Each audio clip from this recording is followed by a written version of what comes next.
Hey everybody, I'm trying to start my live stream, and so I'm just testing a few things when I'm starting out, making sure that the volume is there, etc. Let's see here. It looks like everything is streaming properly, but if you're out there in like the chat room or something, please jump in and let me know that you're there. A bunch of people are all of a sudden jumping into the stream, so I think you're here. Hello, Mando, Ben, Kingston, Spaceman, Depth Shell, Mike, Larry Tunes, Lunar Module. Nice to have everybody here. Wonderful. I'm just double checking on my phone real quick to make sure that it's not super delayed or anything. Oh, wow. I've already got a super chat. Thank you to Najiad. Hell yes, love Japanese Spider-Man. Me too. Especially the cool theme song. I love it. I absolutely love it. I'm just checking my channel real quick. And yeah, it says that I'm live. So wonderful. That is great news. Thank you so much. Thank you so blah blah blah. I just sort of stuttered that out. But thank you everybody for joining me. If you've never been here before, if you're watching this later, my name's Chris. I host a show here called Comic Tropes, where I discuss comic book techniques or maybe a comic book history, some aspect of the industry like that, sort of do a deep dive. And every once in a while, I love to do a live chat like this so that I can chat with all of you and interact. And what I like to do, just so that there's something visually going on while this is all going on, I like to just sort of draw. So sort of laid out a just nothing special page here where I've got Spider-Man running, and I tried to do him in this weird hunched over style that he seems to do on the Japanese Spider-Man show. He seems to just hunch over and let his arms hang out and just sort of like run like that. Maybe he's trying to be closer to the ground. I don't know. And then like a big giant monster like you'd see on something like Power Rangers. Maybe a perspective shot looking down on Spider-Man. If I had a ruler, I'd add some motion lines like we're zooming in. Another perspective shot with like Spider-Man little and just like the big monster mouth in the foreground. And then his sort of classic pose, he'd sort of do this sort of pose. He'd go like this. And so just sort of that. And I'm trying to leave like room here as though there'd be room for sort of like certain dialogue and stuff that you could place. But this isn't for anything. It's just for fun. Japanese Spider-Man needs to be on Disney Plus.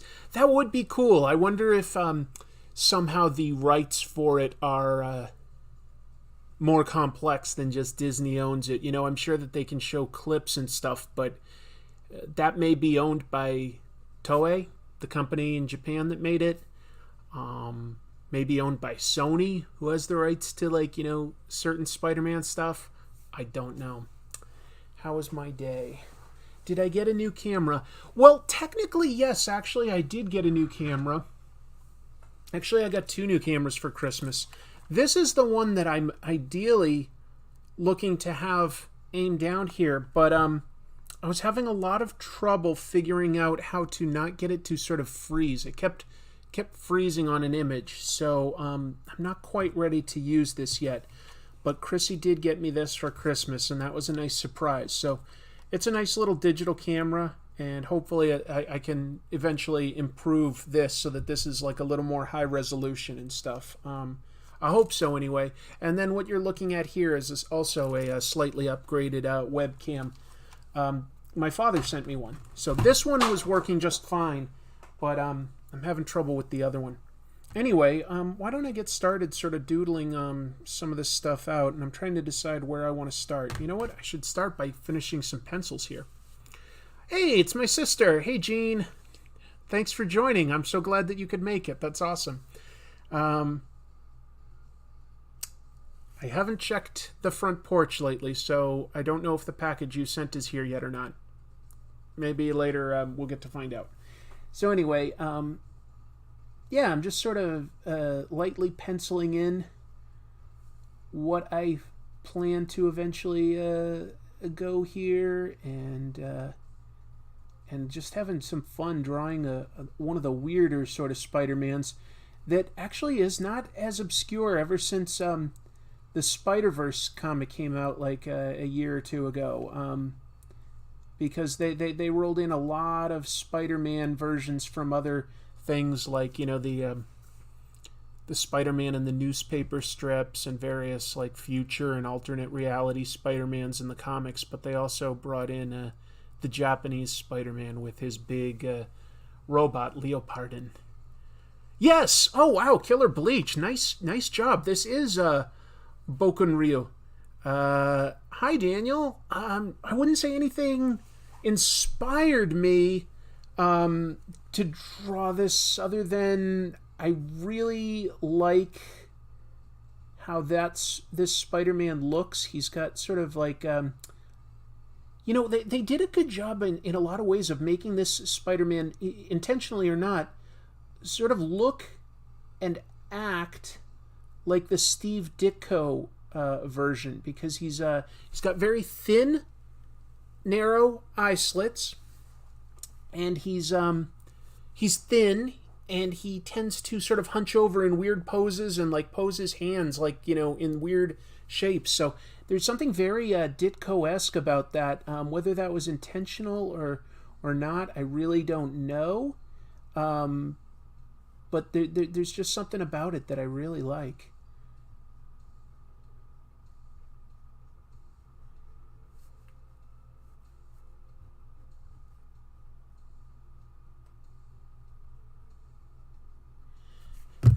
And then let me turn this up a notch. I was trying to play some background music here. Yeah. I don't know how y'all draw like this. I don't know. It's just fun. I'm not great. I'm just having fun. This Spider-Man was the reason Super Sentai has giant robots. Yes, that's true. I believe it was the first transforming robot that they created for a show, and it was very well received in that regard. So that ended up folding into other Super Sentai shows, like, for instance, the ones we know would be something like Power Rangers. And play some Skinner. Hey, Hoodie Coco. Hello to a bunch of people that have joined in, like Joshua and Mandela Butterfly and SXD, Roland Katsuguri, Ramita Sr. on Amazing Spider-Man when Toei Spider-Man was in production. Yeah. Actually, he may have even been sort of wrapping up his era, now that I think of it. It might have been somebody like Gil Kane by the time the Japanese show started. I'd have to check the years. But anyway. Yes, happy holidays. Thank you. And happy holidays to all of you. I appreciate that. You know, it's a tough year. I'm sure that this was not necessarily anybody's favorite Christmas. You know, if it was, wow, more power to you. But you know, it's been a tough year for us and for everybody. So I'm sure it was, like, you know, a tough holiday for a lot of us. But we're almost into a new year. We're getting some vaccines distributed. New politics emerging. There's a lot of reason to be hopeful for 2021 to be a good year for people. There's going to obviously be a lot of recovery for certain people. You know, a lot of people lost their jobs or earned a lot less in 2020. So I know. So, but hopefully we've got a positive year coming forward. And if I run out of things to talk about here, I planned ahead. I've got like images on my phone. I've got like some interesting Reddit stuff that I could always read. And what else? I've got I've even got some comics here that I could talk about if I sort of run out of stuff to talk about. So, oh, and there's even, I don't know if we'll get to see him or not, but there's a kitten in my house that we're fostering right now. So, you know, might get to see the kitten later if you guys play your cards right.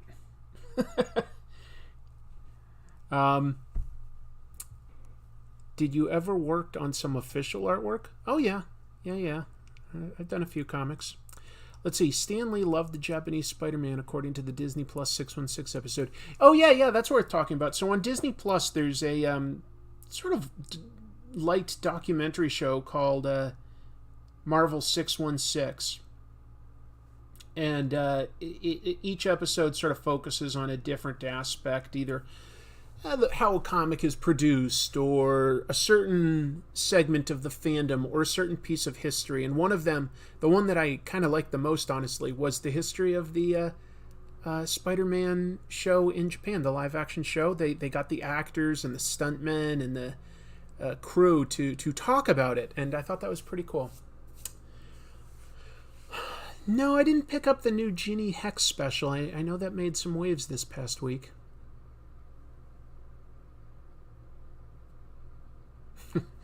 Okay, so I'm seeing some discussion here. Hooded Cobra Commander 788 is here in the chat. I'm lucky enough to have been blessed by HCC's presence, which I sincerely appreciate. I'm not being sarcastic. And he's been putting up some quick shot reviews of some G.I. Joe stuff this week. And the one he did today is a vehicle called the Barracuda. I don't know if people in the chat are making this joke on the spot, or if it's in reference to a joke that he made, which seems likely. But yeah, that's a pretty famous Heart song. Ooh, Barracuda!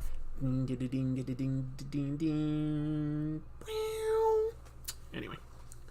Ever read Silver Surfer Parable? Absolutely. So, this year, I did something unique. I don't usually buy a lot of back issues. It's not usually my thing. But I wanted to support my comic book stores this year. They're having a tough time with the pandemic. These are all key issue, back issue comics, like rare back issues that I bought this year. And in amongst them, I was going to possibly show some of these later, but let me take a quick look here to see if I can, here they are. Silver Surfer Parable. Written by Stan Lee, or at least scripted by Stan Lee, and illustrated by Mobius, the amazing French artist. A really special comic that came out in 1989, and one of the rare sort of examples of Stan Lee's work after his work in the 60s and 70s. My favorite Grant Morrison run is actually probably his X-Men run. I really liked what he did with X-Men. That felt new and different. So anyway, those are all issues that I could show you, but let's do a little more work on Spidey here and try to get something there banged out, and if it starts to take shape, then maybe I can take a break and show you some more of the key issues that I've picked up this year.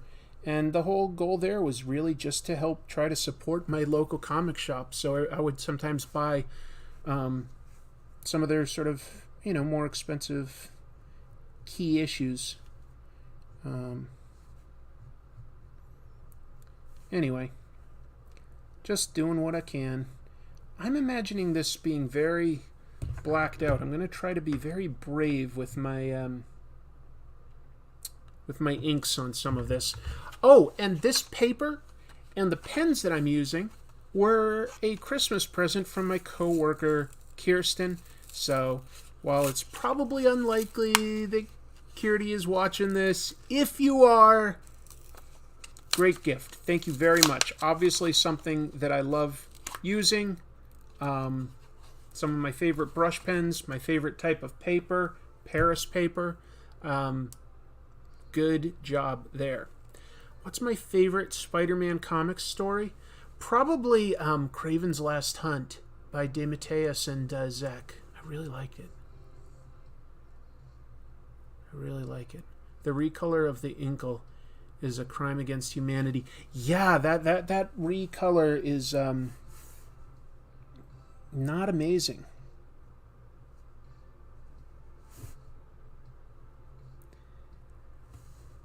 It's very bright and vibrant in some areas, but it mostly adds too much detail and really takes away the depth and the focus. It's not a great coloring job. I mean, on a technical level, it is, but on a decision level, it's not. Yeah, Spectacular Spider Kevin is commenting on how there's a new Spider-Man suit debuting, and I saw it. I have to say, I do not find it iconic.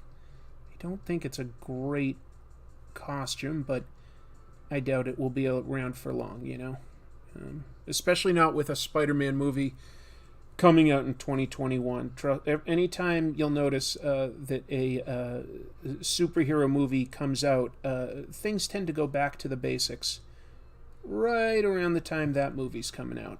So I wouldn't plan on it being around for too long. Maybe there's a story reason that it's here. I don't know. I'm not reading that book right now. Tomorrow my plan is to make and release my choices for the top 10 comics of 2020. So another video coming your way for the new year.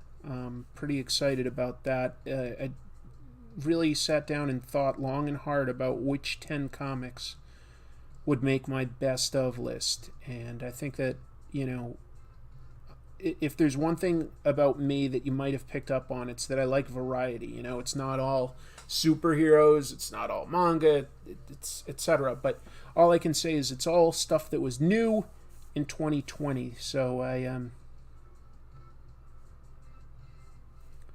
I'll have that coming up pretty soon. Ideally by tomorrow night. That's my current plan.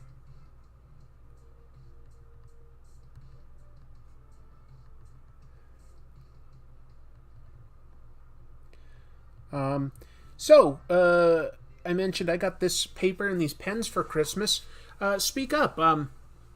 Anybody get anything like for Christmas, comic book related specifically? You know, any comic books, any art supplies, comic book movie, Spider-Man, Lego, whatever it is. Like, did you get anything comic book related for the holidays? And if you're not somebody that celebrates Christmas, you know, if you got anything recently, let me know.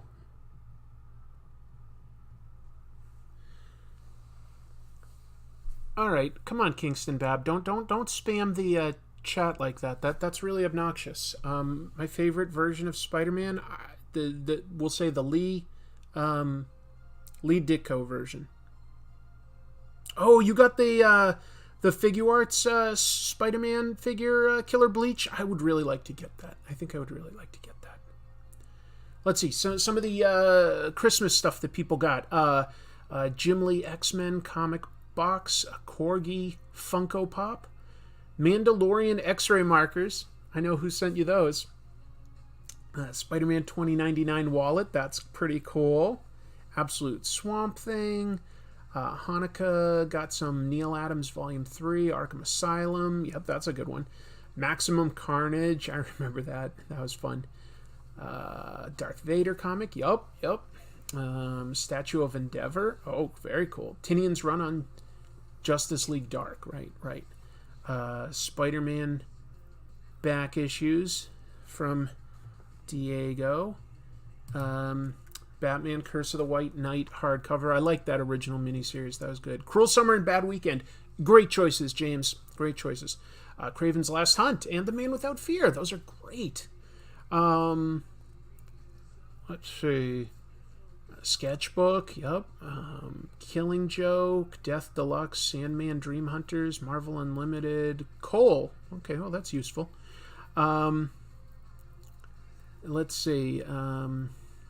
Silver Surfer issue 50. I used to have that. Chewbacca plush. Cute. Thing Funko Pop. Huge size.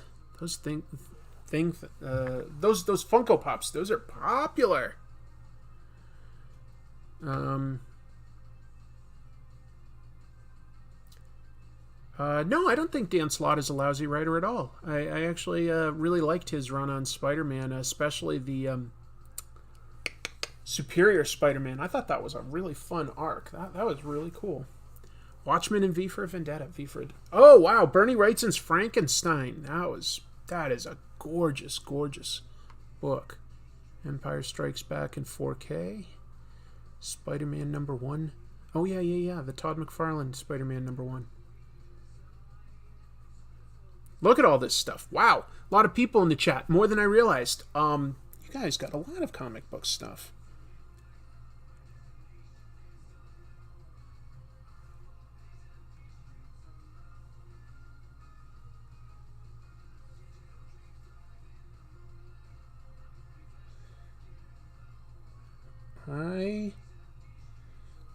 Did I get any comic book? I did get one. I got one comic book and one art book. Chrissy got me an amazing art book of actual like Japanese mom and pop shops done by an artist. I thought that was really gorgeous. Really captivated my imagination. And then I also got the biography of Osamu Tezuka. So that is humongous. I can't wait to read that. That's pretty exciting for me.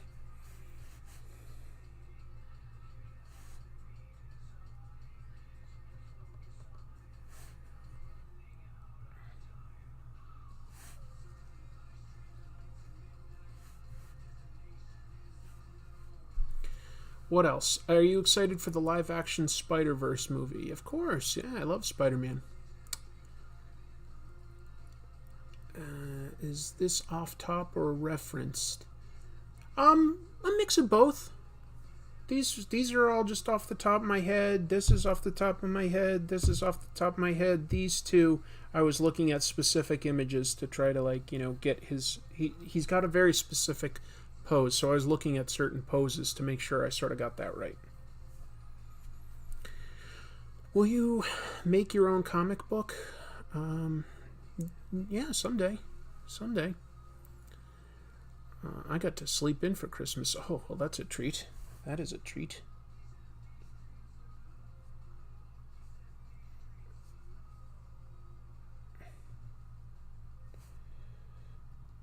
I wish I could sleep in regularly. I am tired all the time, and that is the main reason why Comic Tropes does not come out as often as it used to. I used to just always have Mountain Dew to perk myself up, or a Starbucks coffee, but something with caffeine in it. And it got to be an issue over time. It was really affecting my health in a big way. So I cut that out.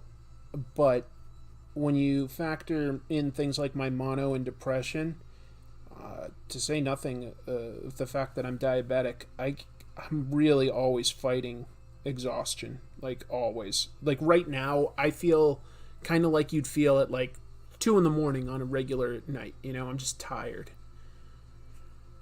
I'm getting old. Okay, well, I guess so.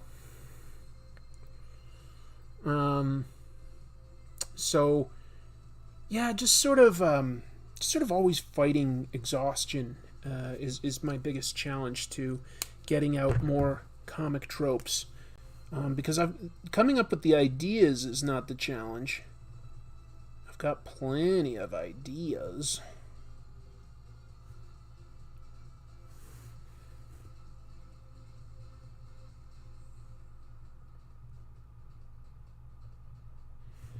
But what I don't have is the energy.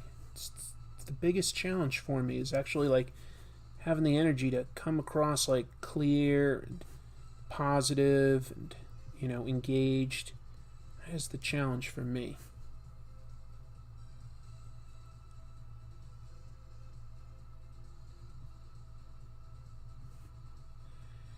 Man, the theme song for Japanese Spider-Man is just awesome. If you haven't heard it, just look that up on YouTube. Japanese Spider-Man theme. Ooh, it's a hot one. It slaps. Thanks, Ben. That's very kind of you. If you could write for any comic book or draw, what would it be? I would be writing my own stories, maybe at a company like Image. That would be my ideal. Thanks for asking. Hypotheticals can be fun. Whoa, super chat. Hoodie, you didn't have to do that. Dare you to give Spider-Man a Groucho mustache?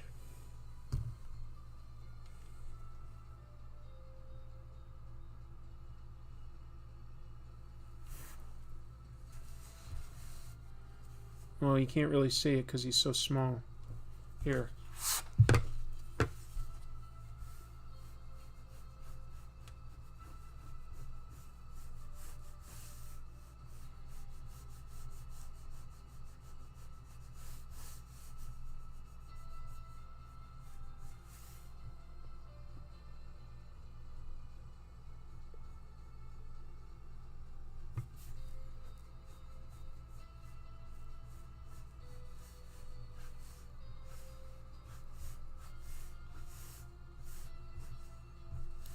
You gave me a super chat, so I sort of feel obligated to bang something out here. Your work is great and has helped me get out of a major funk. Oh, back into a productive and creative space. Wow, well, that's fantastic to hear. Like, that is just amazing. If I've helped in any way, trust me, then the honor is mine. Like, creativity does not come easy. All right, so there we go with sort of his face, and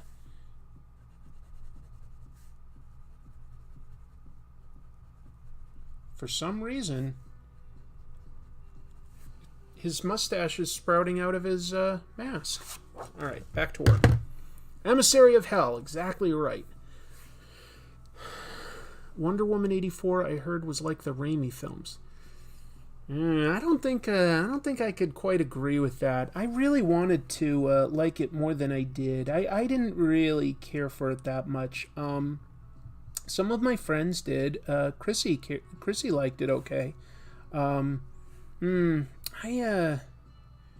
know what I thought? I thought that the actors honestly gave fantastic performances. Pedro Pascal and Kristen Wiig especially really knocked it out of the park. They were great, but I think the story sort of let them down. But that's me, I basically was like something out of a Wishmaster film, with like magic wishes being granted, and it was enjoyable enough for watching it at home.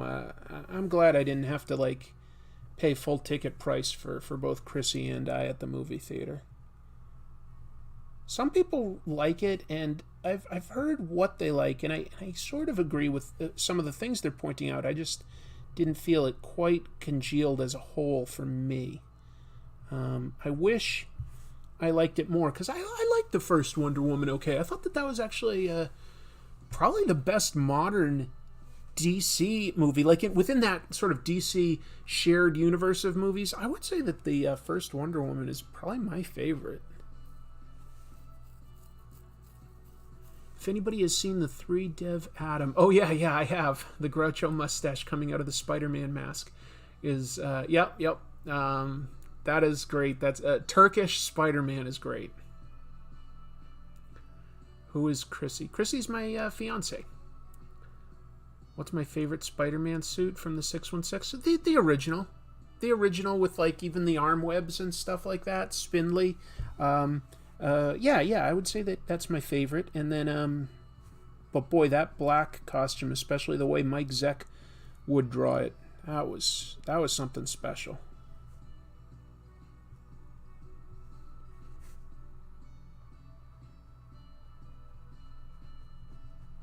That's my second favorite. Spider-Man's had a lot of costumes. A lot. Any chance of getting Frank Cho or Jay Lee on? Are you talking about for an interview or for an episode? Because for analyzing their work for an episode, very possible. As far as getting them as a guest, that's always much harder to get somebody as a guest. Most people in comics don't have a publicist or a manager that you can go through. So, yeah, any human anatomy book recommendation? Um, a lot of people would say Burn Hogarth, but I find that very academic, not the most energetic. Um, I don't really have a great book to recommend for anatomy other than saying, like, draw from real life. I think that's cheaper and more efficient. AJ asks what my least favorite Spider-Man costume is. Do I even have a least favorite is a good question, because he's had a lot of cool looking costumes. Okay, so there's a sort of a campy novelty to it, but the armor Spider-Man, that silver armor, doesn't look very functional. I don't love that. I get a kick out of it for its time, but yeah, probably not my favorite. Tradmore is an interesting artist. 20 years ago, he might not have been the kind of guy that would be able to get work at, like, a Marvel or a DC, because I think he's got, like, a great, beautiful artwork that's like in the past might have been considered more indie. So I kind of love that, like, mainstream comics have evolved to the point where that's not really a thing anymore. There really used to be a house style for Marvel and DC, and, you'd get, like, the occasional guy, like, say, like Neil Adams, that stood out a little. But there was also still a lot in common with how, like, Neil Adams would draw Batman and how, Jim Aparo would draw Batman, etc. There was a house style, and it's kind of cool that, like, comics have evolved. Mainstream comics have evolved to the point where they sort of encourage some of these cool new styles. Najiad, thank you for the super chat. You don't have to do that, but thank you. Looked up the new Spidey suit, and I'm pleasantly surprised. Check out Falcon and Winter Soldier mini from this year when the trade comes out in January. Oh yeah? That one was good? Okay, I'll keep that in mind. I don't read a ton of superhero books. I really don't read a ton of superhero books right when they come out. Like, I'm not a sort of weekly guy for that stuff. But I do have a few. There's a few. And, yeah. Well, you know what? You'll get to hear about it in, like, a day when I do my top 10 of the year. What did I think of the Venom movie? It actually wasn't quite as bad as I personally thought it was going to be, but that's not saying much. I expected it to be a complete and utter disaster, and I would just say that it was, like, kind of average. I was like, it was not good. It was not a good movie.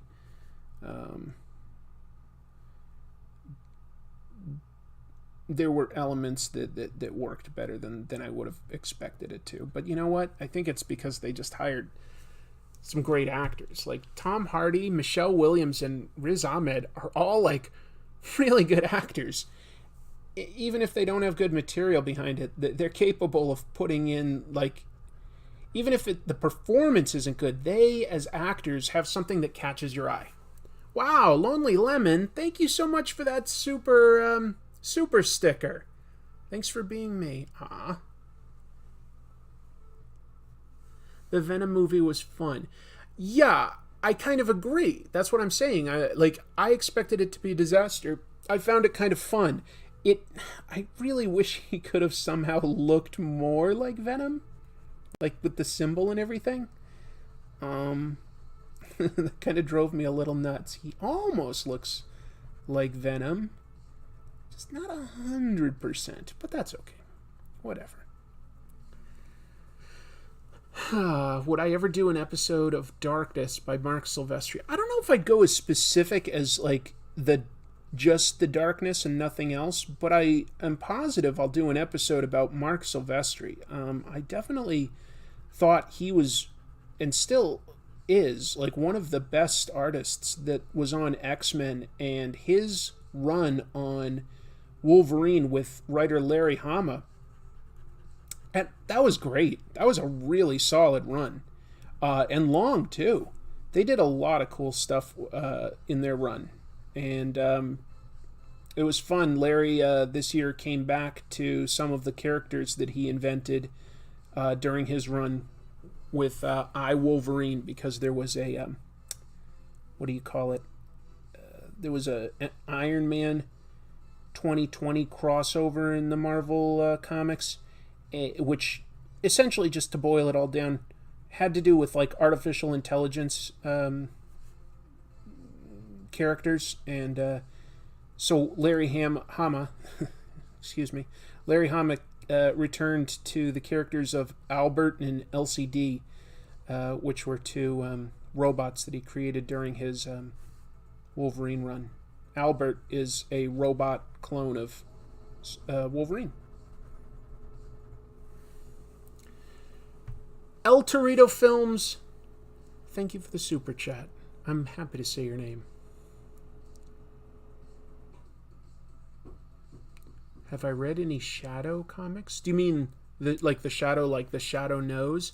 I don't think I've ever actually read any comics about him. I've listened to some radio dramas, but I don't think I've ever listened to, like the Shadow knows. I don't think I've ever read any of those comics.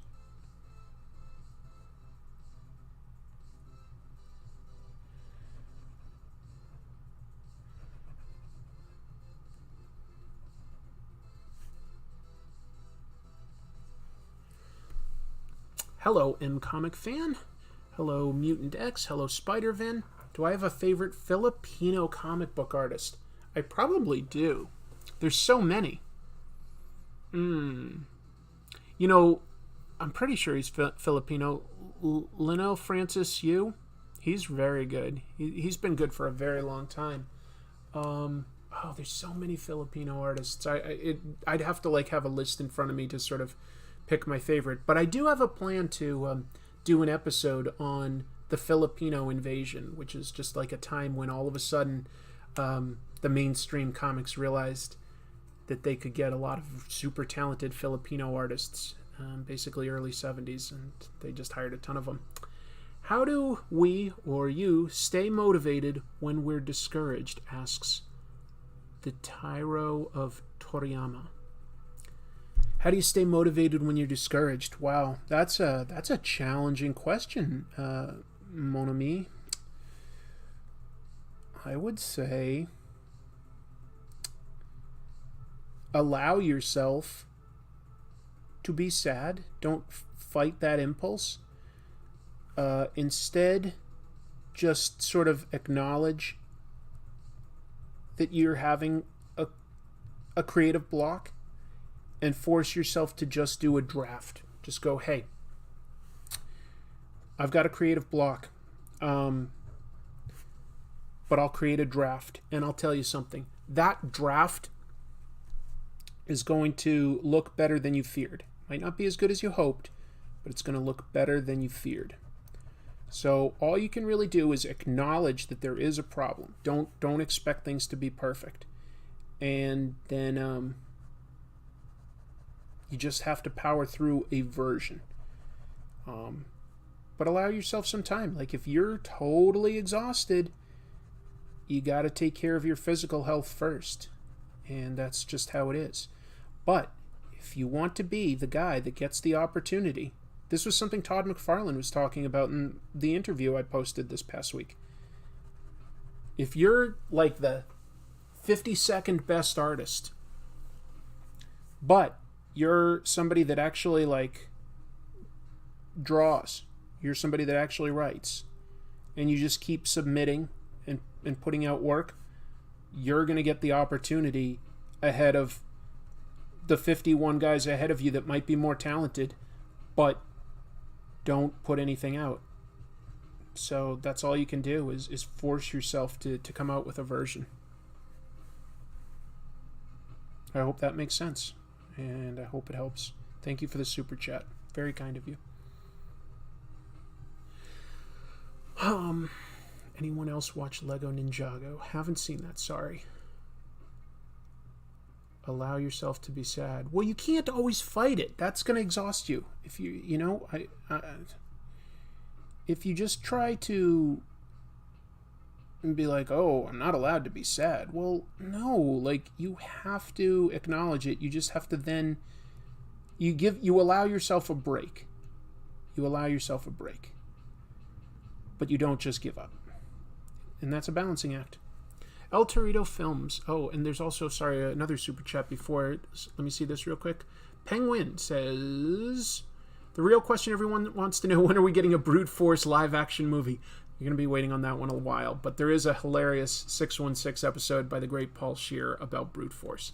El Torito Films says, please don't get angry, but while everyone is mad over I'm Not Starfire, I'm really happy that it's not considered canon. I haven't kept up with anything in Teen Titans since the 80s, sorry. Or 90s. But anyway, do you know anything about Mariko Tamaki? I don't know who that is. No, I don't. I'll try to remember that name. Mariko Tamaki. Thanks a lot for your calming advice and stay safe. Yes, well, I hope all of you are staying safe. You know, we're nearing the finish line. It seems. You know, we've got some hope. We've got some vaccines that are getting out there. My sister's in the chat room right now. She's gotten the first round of her vaccine, so I know that it's getting out there. We just have to tough it out and be patient and be smart a little while longer. No more gathering for just a little while, a few more months maybe. We can do this. We can stay healthy and stay alive. I want you all here throughout 2021. I want those precious, precious eyeballs. I sound like a Rick and Morty character. I want those precious, precious eyeballs. Ooh wee. Are you excited about the MCU's future? Yeah, I think I kind of am. A video by Kyle Baker. Yeah, that's definitely possible.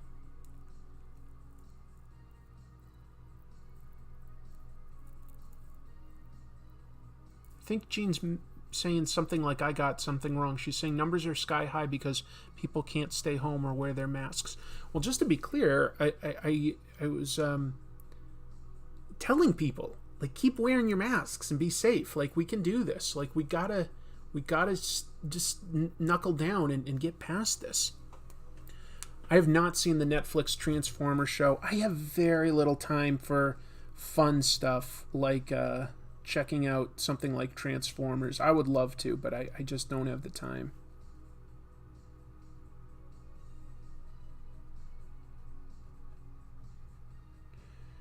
I don't watch a lot of TV. I watched The Mandalorian. I won't mention any spoilers in case anybody hasn't seen it yet. What else is there? Oh, I did get HBO Max so that I could see Wonder Woman.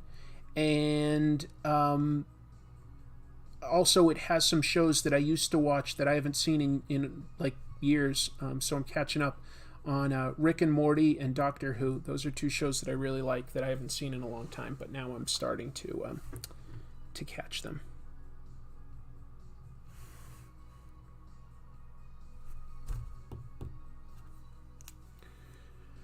It's been a busy week at work and very discouraging. I'm sorry to hear that, Gene. I really admire what you do.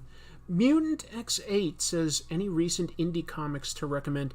Definitely. Let me think for a second. Stuff that's come out this year. Kent State by Durf Backdurf, I really recommend. The Long Distance... The Loneliness of the Long Distance Artist by Adrian Tomine was also really, really good. There's probably some others that I'm just not thinking of right now.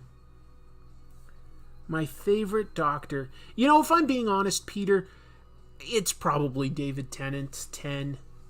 Cobra Kai Season 3 is coming on Friday. Oh, I really like Cobra Kai. I will try to make time to watch that. I really like that show. It's a little campy, but it's good. It's certainly better than the last 2 or 3 movies in the Karate Kid franchise. So I like that show. Thanks for the heads up, Daniel. I knew it was coming soon. I just didn't know it was that soon. What was that? What was that? There was like a ding here, and I don't know what it was. I don't know what it was, folks.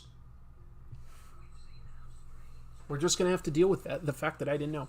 Stillwater. Yeah, Stillwater is really creepy. I like that.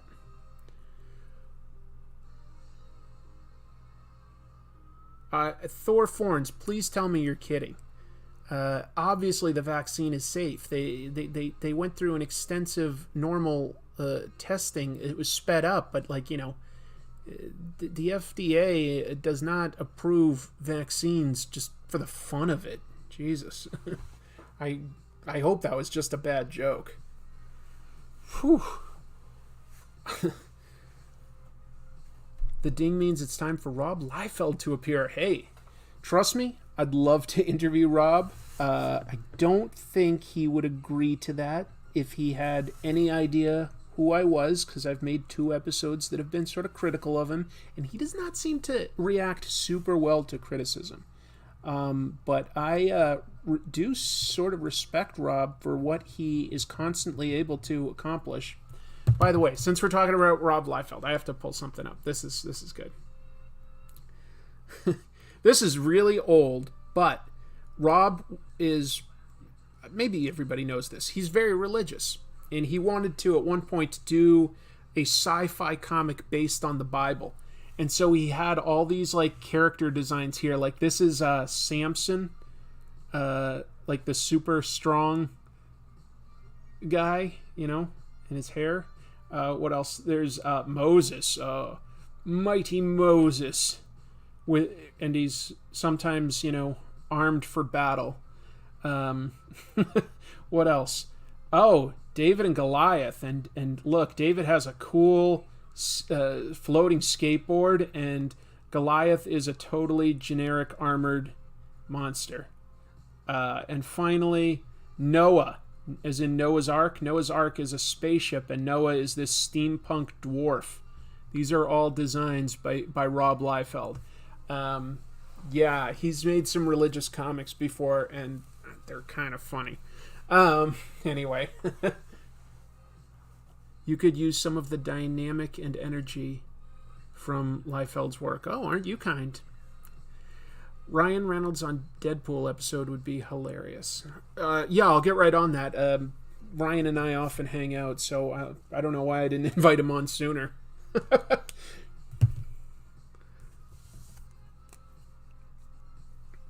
Anyway, let's see. So, Boken Ryu is sort of like a bit of a... what would you call it? Like an alligator type of monster? Loosely? Very loosely. So I'll see what I can do for that. yeah. I agree, Ben. That his version of Noah does look better than that movie, yes.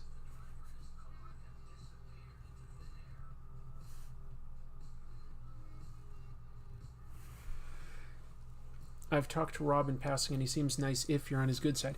I agree. Well, I've gotten a photo with him, like at the last Comic-Con I went. He was just walking by, and I was like, "Hey, Rob, how about a photo?" And he doesn't know me by face or anything, so he's like, "Sure." And I was like, "Okay, he's a friendly guy. I like that."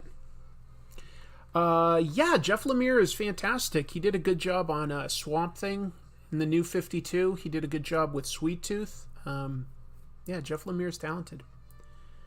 Chris, you never saw my super chat. Oh my God, El Torito. I did I really miss one? Okay, hold on, everybody. I'm going to scroll up real fast to see what I missed. Oh, look at that. Well, thank goodness you don't know about her, because I don't personally, and I will have to tell you I'm also an artist, and I'll definitely send you a fan art one day. Well, that would be lovely. Sorry I missed the super chat. Just having fun vegging out here. Yeah, appreciate it. Would you sell this fan-made page? I don't know if I'll even finish it, Jordan. So I'd have to give that some serious thought, like, as to, like, selling it. I've done commissions here and there, but that's a little different, because then I'm planning it out, and this one I'm really just sort of messing around for fun. It's not based on anything. It's not going anywhere. Just sketched Spider-Man myself. Nice to hear. Kasonga Cherry Clark. Do you like Ryan Stegman's artwork? I do. Definitely reminds me of a bit of Todd McFarlane. But yeah, the Venom stuff was good. Venom was a book that was, like, close to making my top 10 list in a way, and there were just a lot of other things that I thought were better, but I think Venom is pretty interesting. Thanks, Penguin. I love the new intro too. I think Harry Partridge knocked it out of the park. He really, I had a fairly specific vision. We talked a lot to get it the way I wanted it, and I did, like, little, what would you call it? Storyboards. They were stick figures, but I did storyboards, and we talked about character design and stuff. But he and his assistant Yap did that, and I think that they did a great job. I don't know Dandy. I've read a little of the Beano. It's pretty funny. Yeah. Hope you and the guys from Cartoonist Kayfabe collab in the future. Well, I'd be up for that. I respect Jim and hold on. Oh, Ed. It's getting late, I guess. I respect Jim and Ed a lot.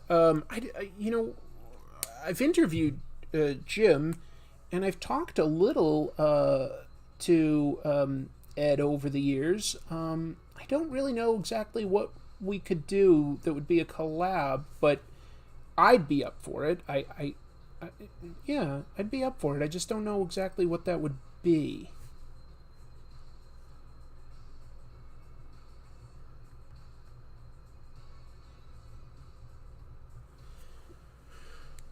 Do you ever use Fude brush pens? I haven't. That sounds interesting.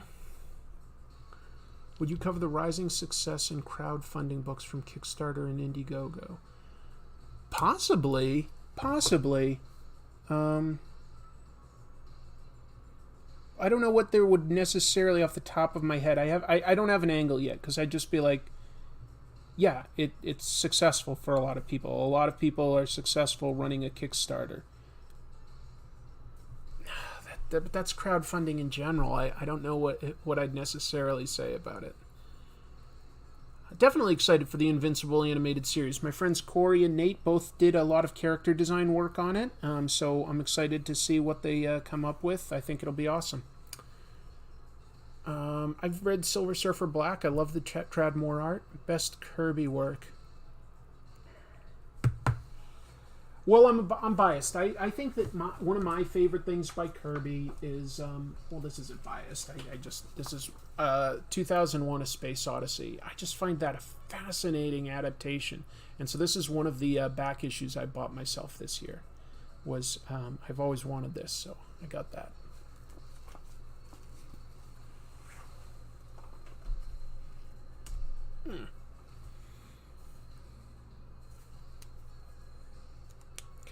Let's use a different brush for some of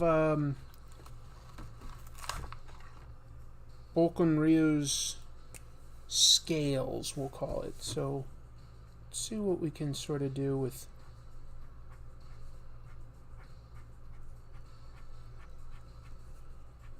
I'll have to feather this with something smaller, but... I don't know. I'm just testing this out in an area that I could always sort of black out. We'll see. Did the new Spider-Verse 2 trailer psych you up? I have not seen an official Spider-Verse 2 trailer. I think Kirby was a hit-and-miss character designer. I don't know. I mean... you're always getting Kirby, and he had a style, but I generally like his stuff. I like, I don't find, for instance, like the Eternals a super fascinating story, but I like their designs, at least in Kirby's hands. I mean, the Celestials are awesome. Yeah. Dawn Wells died from COVID-19. Yeah, well, I'm surprised there haven't been more celebrities we've lost from COVID-19 at this point, but that is too bad. Yeah.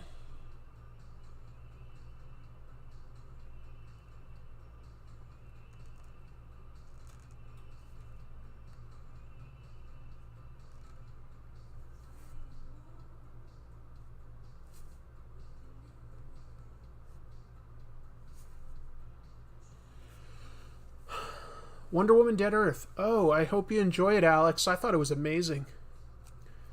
I didn't really like the Eternals from Jack Kirby, but I liked how it looked.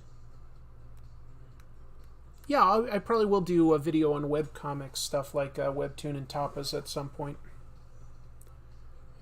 I don't know who my least favorite comic book artist is. Probably somebody that I don't pick anything up by.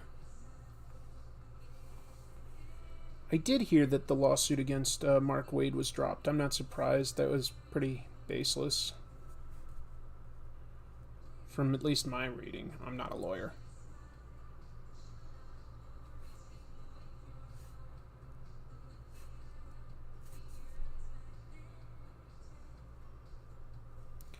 I'm no lawyer. If Bernthal wasn't Punisher, who would be your best choice?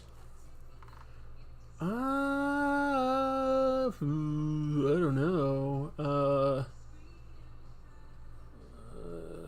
A buffed up Cillian Murphy? Punisher is a creep. He's a serial killer, basically.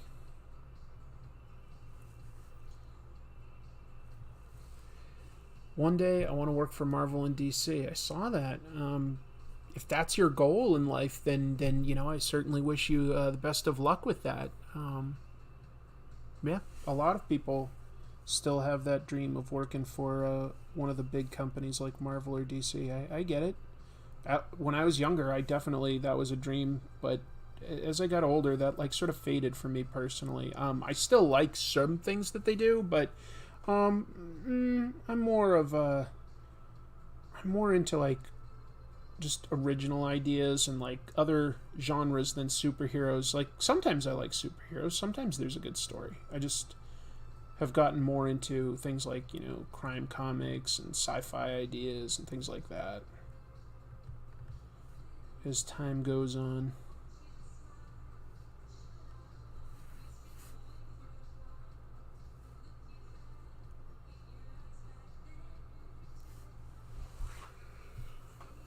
Do you think the Eternals movie will surpass the comics? Probably, honestly. Probably.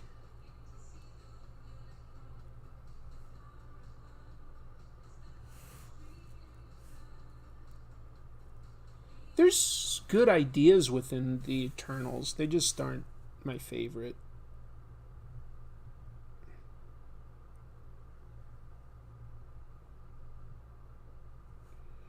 I like the New Gods more than the Eternals. Similar ideas. No, I haven't seen Netflix's adaptation of Castlevania. Sorry. Tom Hardy as Punisher? Sure. But I think at this point, he's already done 2 superhero things like Venom and Bane. He probably is very unlikely to commit to something like that. But of course, I think he could do it. I think Tom Hardy's a great actor.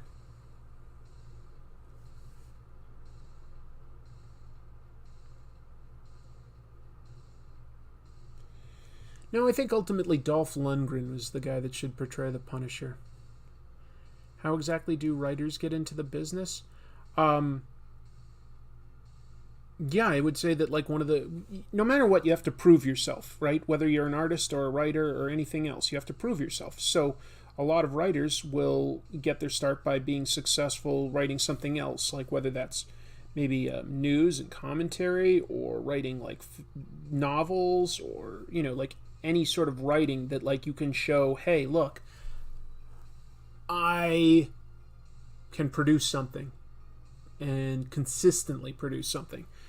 So I think for writers, one of the best things you can do for yourself is self-publish something. Show that you can get something done. Use that as your proof of concept. I've considered streaming on Twitch, but I'm not sure. I don't know. I don't have like a very good model as to like what a good comic book channel on Twitch would really be. I don't know of one that. So yeah, that kind of confounds me a little.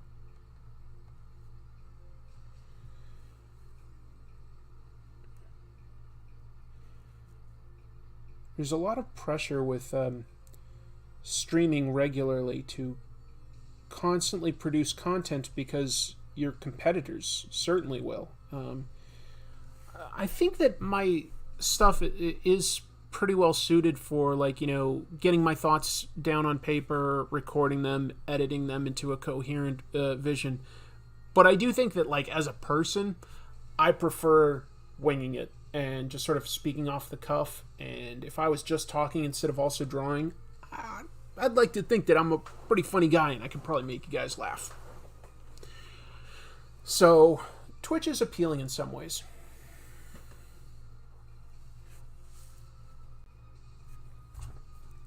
The reason I say that is because I want to make these books sell again, because they have been alienating their fans, and that is not a good strategy.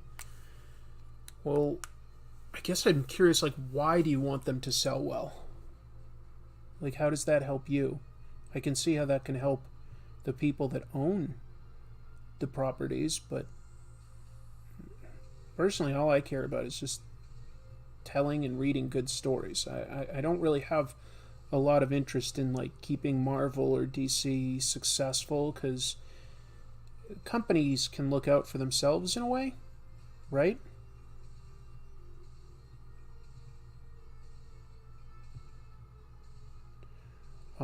But yeah, I'd be curious to know why you want those companies to do well. Comics aren't going to go anywhere, People can work in comics at a lot of places. Like if Marvel and DC went goodbye tomorrow, well, that would be tough for comic book stores. But you could still be like somebody like IDW or Boom might fill the gap there. Image could probably fill the gap. Dark Horse could fill the gap. And maybe they'd all of a sudden look into distribution to, bookstores or convenience stores. If they had to, if they had to. Manga is still going to be there. Manga has a successful publishing model. There's lots of European publishers in England and France and Belgium specifically that are very successful and powerful and can print and release and distribute new comics ideas. And then, of course, that's to say nothing of the fact that we've got crowdfunding, we've got webtoons, we've got tapas. There's very low barrier for entry for getting into comics if that's what you want to do. If you want to get into comics, like, there's never been an easier time to get into comics than now. Never. And I say that as somebody that's been reading comics for quite a long time. It's very easy to do. Daniel says, yeah, comics will still exist even if popular publishers would disappear. Exactly. So, and here's the other thing. Suppose Marvel and DC stopped publishing Spider-Man and Superman and etc., their properties. The parent companies still own that property. Disney isn't going anywhere anytime soon.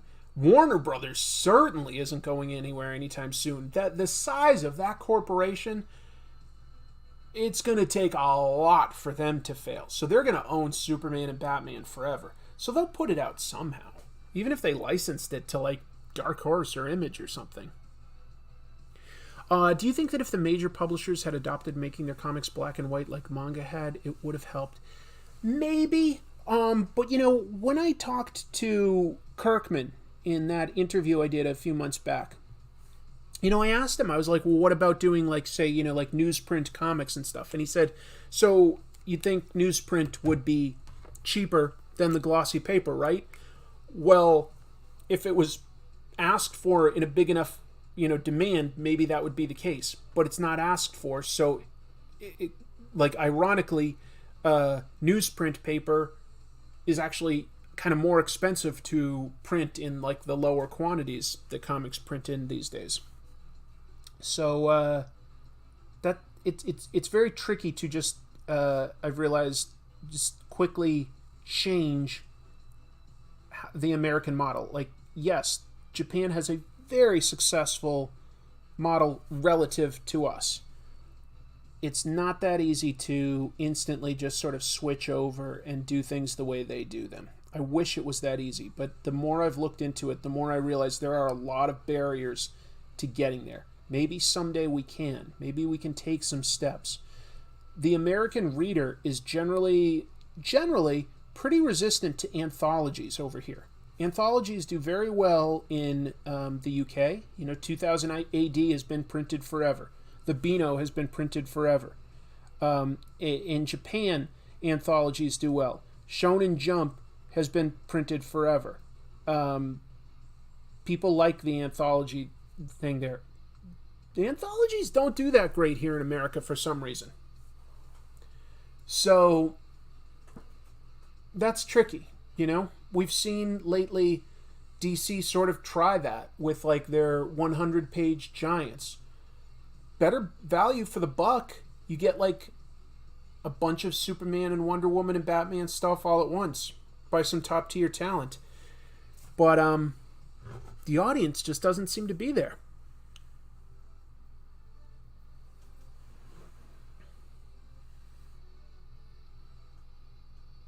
Are you drawing the mech too? No, I'm not drawing the mech tonight.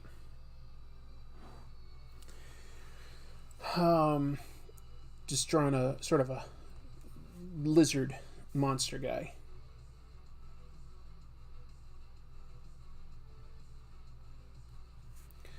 So anyway, yeah, it's a fascinating concept to debate and talk about, but ultimately, I can have a bunch of ideas, but I'm not in the thick of it with the ability to talk to printers and publishers to understand all of the costs and barriers.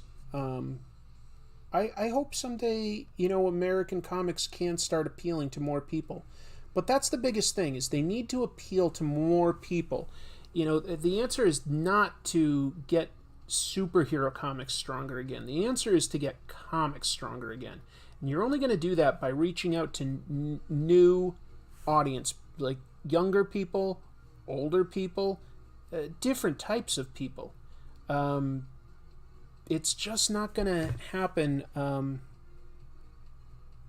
if all we try to do is market comics to, you know, 40 and 50-year-old superhero fans. That's a small market at the end of the day. That's not much bigger than what we have right now, even if they were all happy. So we need to find a way to, like, get those comics in front of other people, different types of stories in front of different people.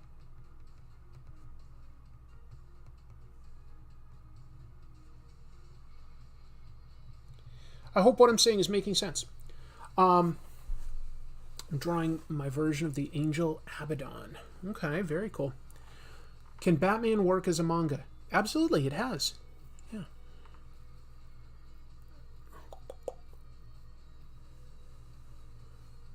I do miss the all ages comics. Well, that's the thing. That's the biggest growth area right now in comics is the young adult comics. Because those are still comics, keep in mind. But, like, the stuff at, like, Walmart and Target and Barnes & Noble, you know, that stuff is selling hundreds of thousands and sometimes millions of copies. Way more than, like, you know, even the most popular Spider-Man or Batman book. So the audience isn't... I love superheroes. Superheroes aren't going to go away. I think that the industry would be healthier if it had a broader range of genres aimed at different readers, because that's one thing that like seems to do well in other global comics, is having comic books aimed at readers other than just people that like superheroes. Anyway, there's a lot to say there. Lots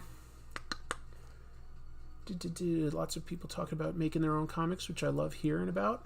Have you ever tried Gunpla before? Is that the Gundam kits? Is that Gunpla? John Romita Sr. specialized in romance comics. Yeah, absolutely. Is there still talent like that available in comics? Definitely. Definitely.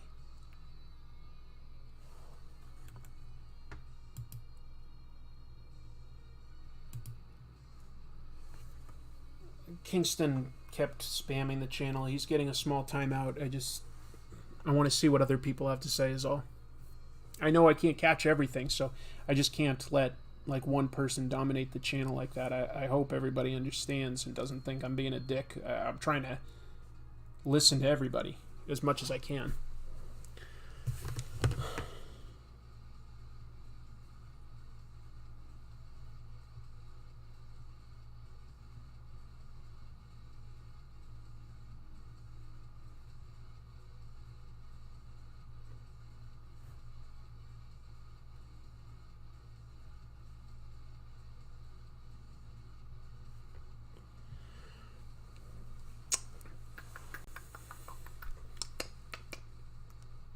I read the Mobile Suit Gundam Origin manga, and it's a masterwork.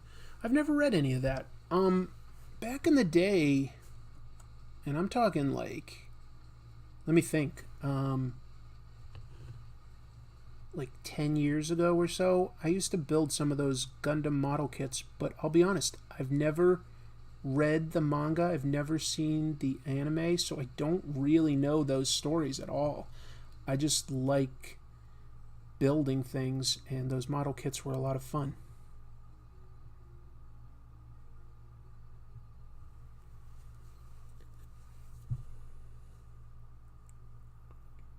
What do I think about Webtoon?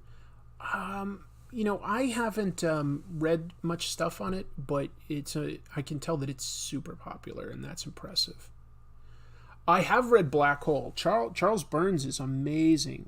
I can't wait to someday do a Charles Burns episode.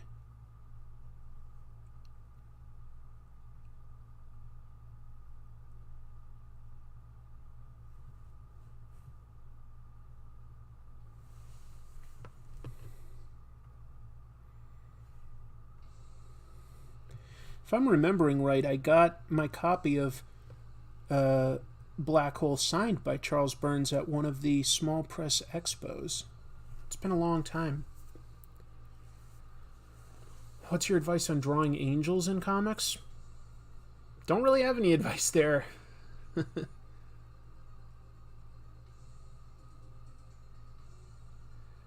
There's a big community for the Gunpla model building. Oh, okay. Do you only ink with pens, or have you used brushes? Yeah, I have used brushes. When I'm doing these live streams, I'm really sort of just having fun and practicing like little bits of techniques. I'm not trying to produce something that's print worthy, in which case I would work a little bit slower, to be honest, and I would use brushes and nibs, because I was just looking, because I just had some right here. Where did I put them? Oh, yeah. So for instance, sorry, just right to the side here. I do have things like brushes and nibs and ink at my workstation here. So sometimes if I'm trying to do something more professional, it's just that that's much slower going for me, and I have to really concentrate, but I will use these tools usually if I want to produce a better product. This is better at feathering. This is better at small technical details. This can be a little thick compared to what I'm sort of going for, which is why I've also got some technical pens to compensate for that. But ultimately, yeah, you can probably, it depends on what you practice with. You can probably, but I think most people can get better results with brushes and nibs for inking. I'm more just like doing like theoretical like textures and shadows, trying to figure out like what goes where, and I can do that much faster with a brush, especially when I'm talking to all of you. I would never really quite call what I'm doing in here my best possible work. I'm not trying to shit on it either. I'm trying. It's just that like, yeah, I need more time to do an even better job. Wow, the real Obi-Wan Kenobi is here. That's really cool. Love your work with the Jedi. Love it. Higgins Black Magic stinks. Yeah, it isn't the best ink at all. I have better ink somewhere. This is just, for whatever reason, what I have here right now. But you're right. This is not my favorite ink, honestly. It's kind of watery in my opinion. So it's like, to even get this, like, it depends on like the humidity level, to be fair. But sometimes I might have to drop in some like flour to thicken this up. But then like I don't feel like the black is as deep as it should be. So there are better inks. I just don't have it here in front of me. Are there a lot of African Americans in the cartoon industry? Yeah, there's a good amount, I guess. I would say that, yeah. Oh, Ben's here. Ben's Brick Designs. That's my friend Ben. Nice to see you. Higgins Fades. Exactly. So it's kind of cheap. It's. Do I like India ink? Yes, I do. I haven't seen too many on YouTube. Okay. This is exciting. Thank you. Like, this is nice to have several people that I know here. One of the people here is Daniel Carhunen, and Daniel wrote a comic that was published recently, and he hired me to do the lettering. It's called Loxor. That's I'll just give it a plug here real quick. Let me just grab a piece of paper. Where have I got a piece of paper? There's one.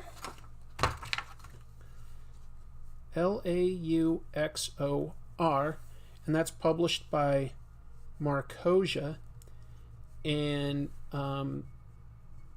it's a really fun, exciting comic. It's got a lot of action. It's got a lot of humor. It's about like a robot detective getting hired to figure out why his people can no longer change into other forms. So it's sort of, anyway, Loxor. That was published this year, and I did the lettering, which, was fun project to do. And but it's a good comic to check out. You can order it on Amazon. Would you ever make doing a live stream of digital drawing? Yes, I would, because actually for Christmas, my fiance Chrissy got me a tablet, and it's one of the ones where like what you draw on the tablet is what you see in front of you. It isn't like being projected up onto the screen. It's, well, I mean it is, but you also get to see what you're drawing right there. So I will be at some point hooking that up to this workstation down here, and in the future I will do a live stream drawing digitally. Just 1x, Najiad. Just 1x. Thanks for the plug, Chris. No, it's my pleasure, Daniel. You did a great job on that comic. It's really fun and original. It plays with the idea. It plays with a lot of sort of 80s cartoon tropes in a lot of ways. It's very fun. James Stewart, thank you. Let's see. I highly recommend Blood on the Tracks by Shuzo Oshimi. Great psychological horror. I like psychological horror. That sounds cool. Blood on the Tracks. I'm writing it down. Blood on the Tracks. Thanks for the recommendation. I like horror. There's been some good horror that came out this year. I think my favorite horror this year was the stuff by Joe Hill, published through DC. I really liked Basket Full of Heads. I thought that was a pretty dope story. That was really, really cool. Yeah, that's the real Jimmy Stewart. The real one. He probably gets that all the time. Are you going to publish some fan art? Publish? No. I'm not going to publish it. Sometimes I show fan art at the end of a traditional Comic Tropes episode if somebody sends something, but I don't feel that I have the rights to it, so I would never publish. Oh, in my next video. My next Comic Tropes video, I will. Some of yours showed up in the last one that I did on Darwin Cook.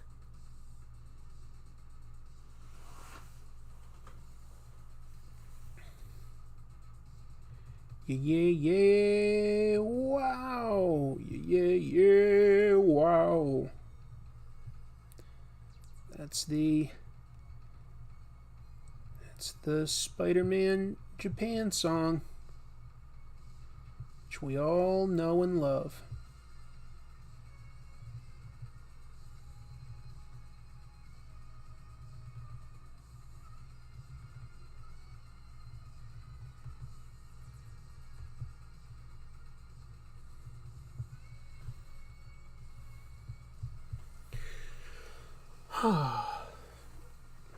I was going to say something nice.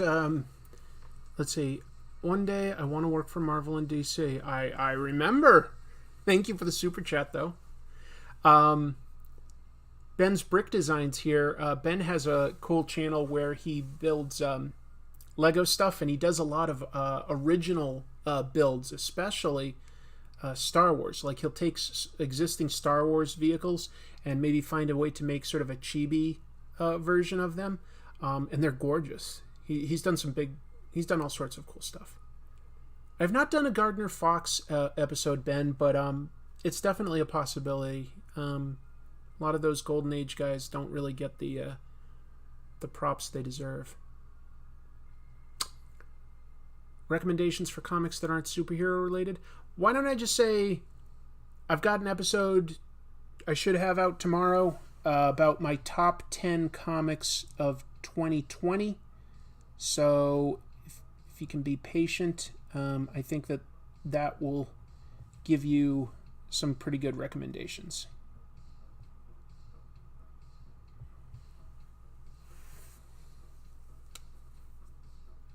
Do I like blues music? I wouldn't say that I've listened to a lot of blues. I've listened to some jazz from when I lived in New Orleans. I haven't listened to a lot of blues.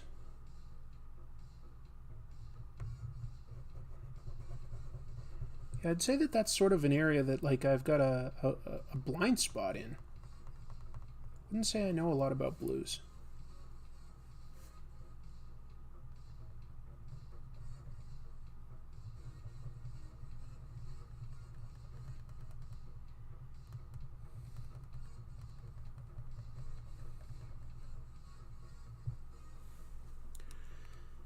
Have you done anything Game of Thrones related?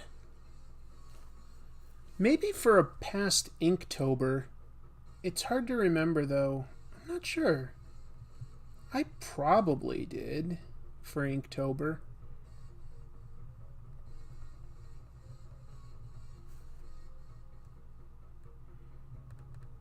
I think I drew Jon Snow once, or I should more say, like, I tried to. I don't know how successful I was.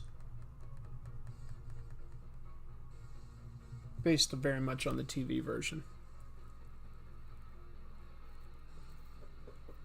I've seen Soul. Soul was great.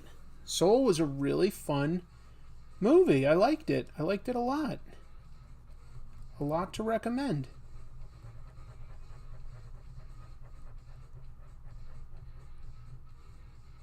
Pixar almost always, 98% of the time, they produce a good product, and Soul is no exception. Soul was really good. Yeah, I saw that. Of the two movies that came out on Christmas, Soul was definitely the superior of the two. In my opinion. Your mileage may vary. I used to say that a little bit more often, didn't I?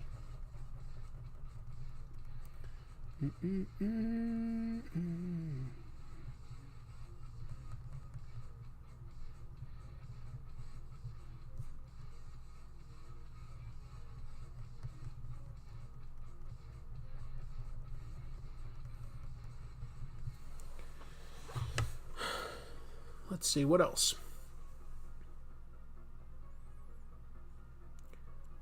Can I do Carmine Infantino? Yeah, I definitely can at some point. I want to get into digital art. I can't paint or draw. I think drawing and painting with digital tablet is easier. I would say that, like, of course, everybody's going to find the tools that they prefer the most, but it's never going to be the tools that are like the magic thing that all of a sudden make anybody become a good artist. There's a saying, it's a poor artist who blames his tools. I would say that there's some accuracy there, that like if you truly want to be good, the tool shouldn't really matter. Like, even if all I had today was a crayon, it's not going to look like this, but I could probably still draw something that approximates it. Would you ever remaster episodes before you found your style? No. Looking back, I don't like all of my episodes necessarily, but there's too many new things to say. Now, that is not to say that I wouldn't ever cover the same creator or topic again, because I very much could do that, but I wouldn't call it a remaster. It would probably just be like, a new take on the material.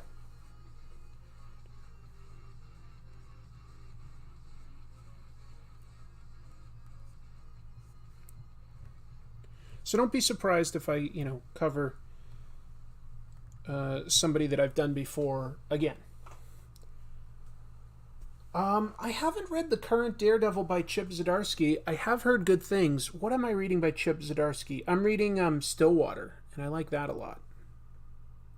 Oh, and Chip Zdarsky also wrote that really great Spider-Man Life story with Mark Bagley on the art. That was cool. But that was 2019, I guess. It's hard to talk and draw something most days. I can't draw very well. It is kind of hard to talk and draw. Let me take a small break from drawing to pull up something else that I had here. Where did it go? There was a Reddit here. I want to hear your votes on this. This is an Am I the Butthole? I'm replacing the word with butthole because I'm trying to make it a little more classy here. But anyway, here's what somebody posted, okay? This is a story on Reddit. Am I the butthole for not apologizing to my boyfriend after his comic books got ruined? This is a throwaway since my boyfriend also goes on Reddit.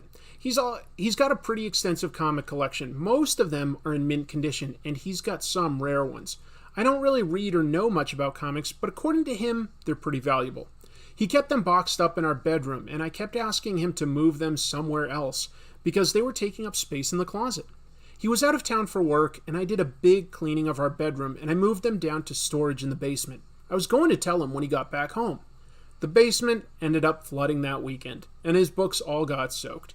He had them in these sleeve things, but a lot of water got inside anyway. He got home and was really upset with me for moving them, but I had kept asking him to move them, and he didn't, so I just picked the storage room for them. It's not like I ruined them on purpose. Am I the butthole? What do you say? Was she the butthole?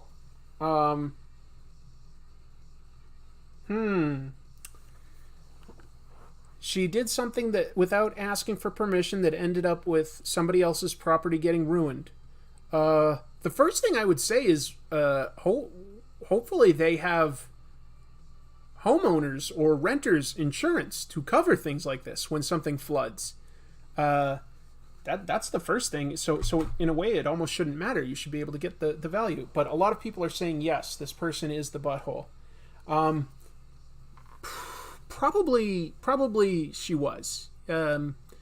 She didn't intend for them to get ruined, but she moved them without asking. That would be tough. And she obviously doesn't seem to be apologizing or anything by posting this.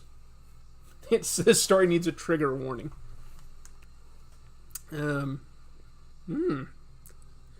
Looks like that's pretty unanimous there. People think that was not good. Let's see.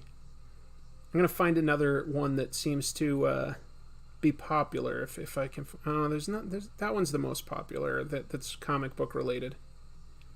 Okay, here's another one that's somewhat popular. Yeah. Okay. Am I the butthole for reading a book I plan on gifting? This is more of a debate I've been having with my mom over the years. It started when I was in middle school and bought a comic book for my friend's birthday. It was a series we were both into, so I read it before I gave it to her. My mom says it's not okay because it was a gift, but if I didn't damage it in any way, I thought it was okay. No spine breaking, page bending, etc. Thoughts? I'm not really stressed about it because it happened years and years ago, but a clarification. We were both very excitedly reading this series. I mean, like, long conversations anytime we could. So I didn't just buy something that I liked and didn't think about them. And also, yes, I did tell them, and they didn't care. Is that a dick move to get a comic book for somebody else but to read it first? That is a tough one. That is a tougher one. I don't think you should do that. I don't think it damages things, but it just doesn't feel right to use somebody else's thing. As long as it looks mint, no damage. Yeah, I know. You're not necessarily hurting it, but, I don't know. My parents almost threw out my Walking Dead compendiums and Here's Negan book. I stopped them just in time. Okay. People feel that second one was okay. Interesting. Thank you all.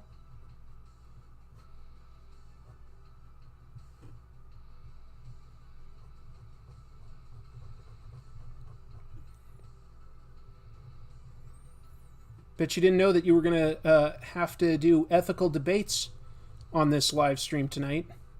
Didn't see that coming, did you? That's what happens.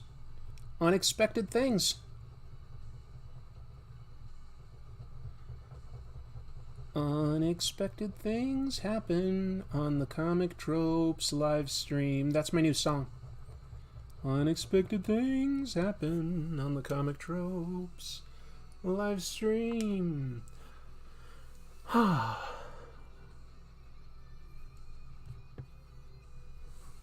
don't know what /co/ is, Joe. Can you explain what that means? I don't quite understand that. Next on Comic Tropes, the trolley question. Yes, exactly. So here we go. The Mandalorian is flying in on his jetpack, and he's got a gun, okay? No, wait. I'm going to change this. The Mandalorian is not coming in. There is one guy on the train tracks. These are the train tracks, okay? These are the train tracks here. And if you move the train tracks over here, actually I'll do it with a different color. If you move the train tracks here, then it ends in a dead end, and everybody on the trolley is going to crash and die. But the trolley is actually Jason Voorhees. Jason Voorhees is coming in, and if you out there, you have the ability to either switch the tracks so that Jason Voorhees hits this wall and gets smashed to a pulp, and there's no more killer, or you can allow Jason Voorhees to continue this way, and he'll kill the Mandalorian. The Mandalorian has no chance against Jason because Jason's unstoppable. What do you do? What do you do? What do you do? It's either Jason will kill the Mandalorian. Nobody really wants that. But if you divert the tracks, then Jason Voorhees will die. What do you do? What do you do? That is a tough one. Especially since these guys are best friends. You didn't even know that, but they're actually best friends normally.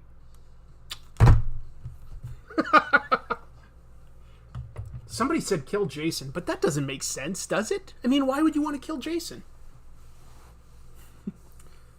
Modifier. Jason Voorhees will eventually cure the common cold.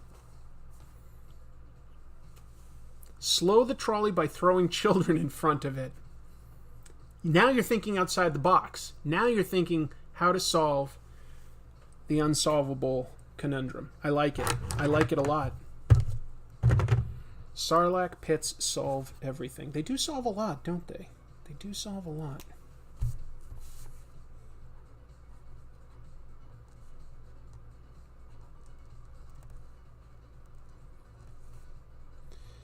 Anybody out there like big kaiju movies?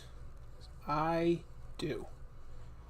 I am a fan of Gojira.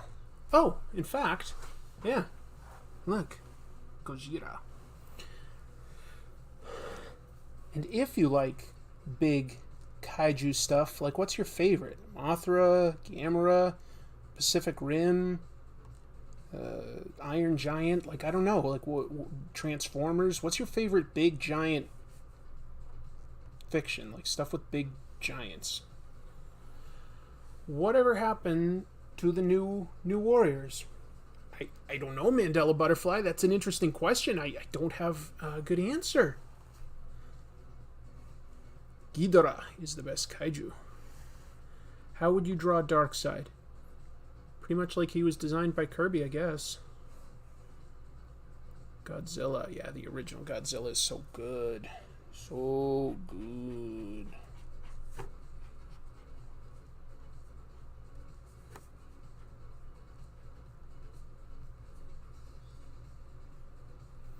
I just rewatched that like a month or two ago. That original one holds up, man. I love Godzilla. Most of those movies, to be honest, most of them are pretty bad. But I can't help it. I still like them.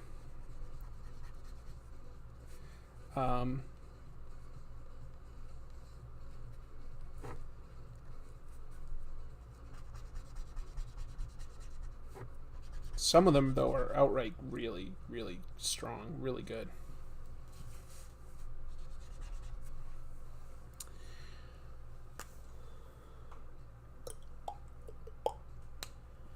Yeah, the first Pacific Rim movie was badass. I like that. Big Guy and Rusty the Robot. There we go. That's outside the box. Godzilla's the best movie of all time. There we go. Godzilla 97. Can't get behind you on that one. Thoughts on Shin Godzilla? Shin Godzilla is probably my second favorite Godzilla movie. The original is probably my favorite. I think it really works. And then Shin Godzilla is my second. And then I've got a soft spot for going like big, over-the-top, goofy. I really like Final Wars. That's one that I like. But there's some good ones with Mechagodzilla and King Ghidorah. Haven't quite got a good American one yet. The last one they made was... There were parts of it that were kind of okay. Some pretty annoying human characters, though. Some of the most annoying. Like, normally I actually like Bradley Whitford quite a bit as an actor, but he was so obnoxious in that Godzilla movie. He was like cracking jokes like he was like some sort of young teenager or something. It was terrible. Final Wars is a total blast. I love it.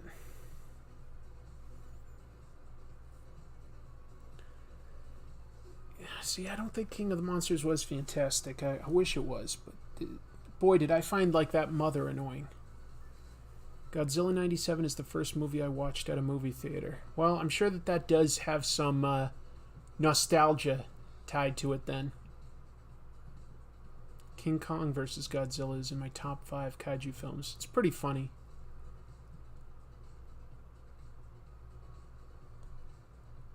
I've never seen Neon Genesis Evangelion. I do want to see it at some point.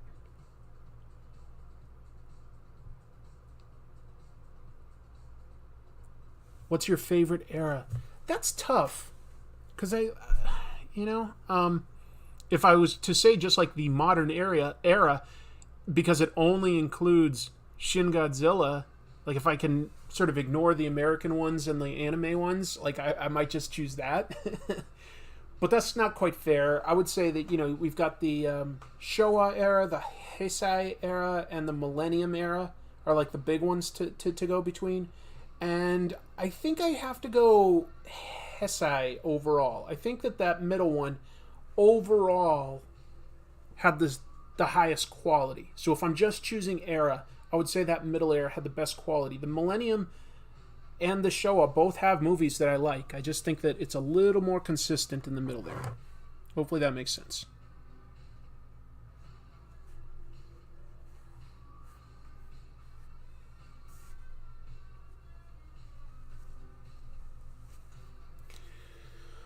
Congrats on the McFarlane interview. That was a big pull. Love Darwin Cook. Yeah, well, thank you very much, Horizon. Shin is continued through the Netflix anime movies? I didn't know that. Is that true? If that's true, then maybe I have to watch those animes. Huh. I'd just be curious where it goes. Even if it's not good, I'd still be curious.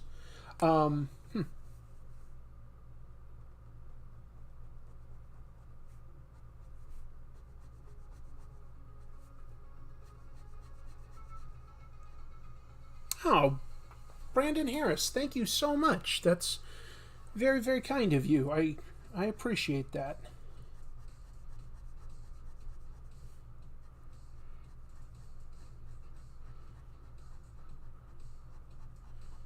Yeah, I'm looking forward to releasing my top 10. Top 10s can always be controversial, but it's not designed to like be definitive. Like my statement, like these are the best 10. You got to read them and screw everything else. It's to get a conversation started. See what you think was very, very good and why. So I didn't do one last year, and I sort of like felt like that was a missed opportunity. I was really overwhelmed this time last year, but I did one the 2 years before that, I believe. So I'm looking forward to doing my top 10. I've got the 10 that I want, and I just need to sort of like figure out exactly how I'm going to argue my case for each of them. But I hope that people at least get something out of it, like see something in a different light or get introduced to something that they otherwise may not have. That would be a good feeling. Thank you for jumping in, LJ Joe Bailey. That's very kind of you. You thinking of getting a graphic novel, Obi-Wan? Well, what do you like? Do you like superheroes? Do you like nonfiction? Do you like crime? Do you like sci-fi? Like, what do you like? And maybe I'll have a recommendation. Let me see what I got going here.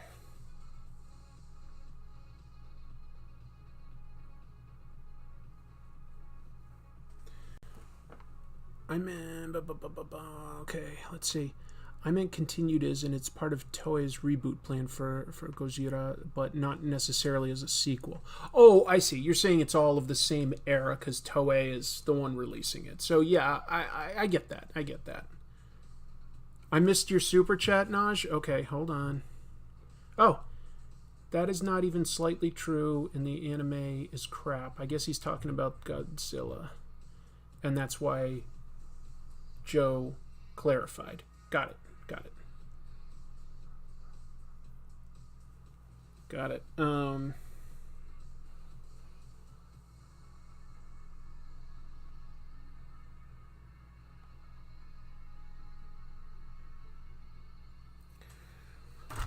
Let's see. I'll just keep going on with this stuff.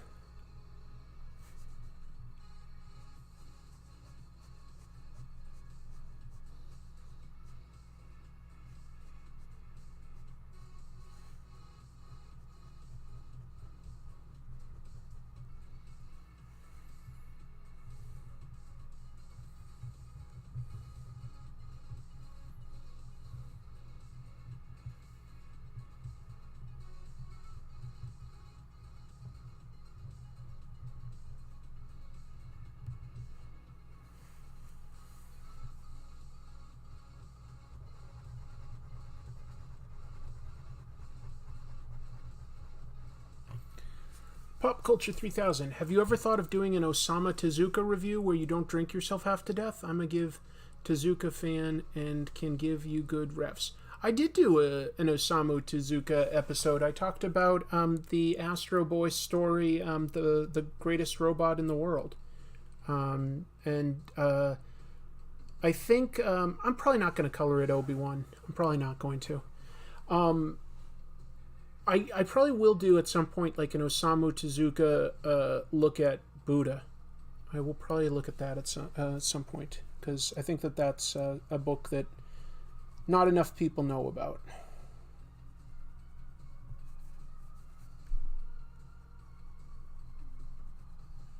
And it's great. And it's special.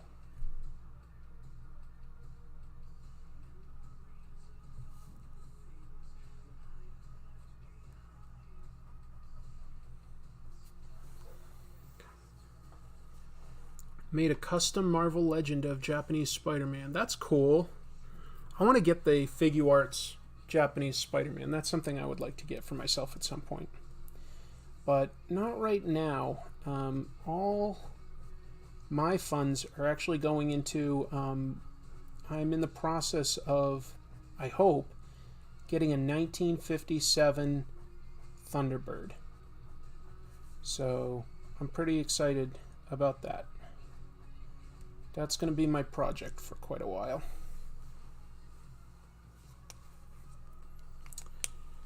So no toys in the near future for me, because that's the only toy I'll get.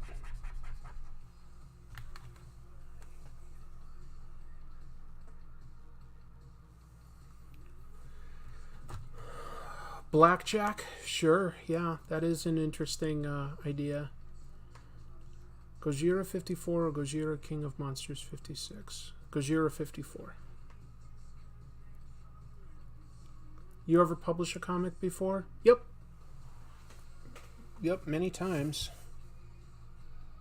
I don't have them down here in front of me, but oh, that's right. I didn't do that for the general public, but I did an episode for my patrons this past month. Sometimes I do exclusive videos on Patreon, and I showed a bunch of the comics that I've either self-published or done work for hire.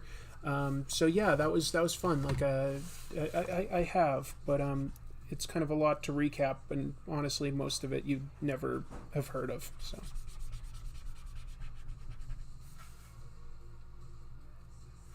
So there's this possibility that I might have a surprise guest star for you shortly. He's very cute, and he's very he doesn't have many words. He doesn't use many words. What's your opinion on Jeff Johns? You know, I've done a couple episodes where I've talked about Jeff Johns material, the most recent one being the look at a Doomsday Clock. Jeff Johns seems to have occasionally some good big ideas, but in general, his stuff does not connect with me. I can see he's very, very successful. It's not for me. I read Blackest Night, which a lot of people say is some of their favorite stuff that he did, and it just felt like too many characters, like, just, I don't know, it just didn't feel like it went anywhere. And he seems to really, really be hung up on using ideas and concepts that Alan Moore has already done and like said everything he wanted to say with. So yeah, I'm not a fan. I'd love to understand why some people love his work so much, like whether it's like the dialogue or if it's like the idea of throwing everything in, like, you know, like having every character there, or if it's like he's got some sort of good take on a certain character from a certain time period. I just don't really connect with him very much. I'm not familiar with Yoshitaka Amano. I'm sorry, I'm not sure who that is. Grogu or Baby Groot? I'll go with Grogu.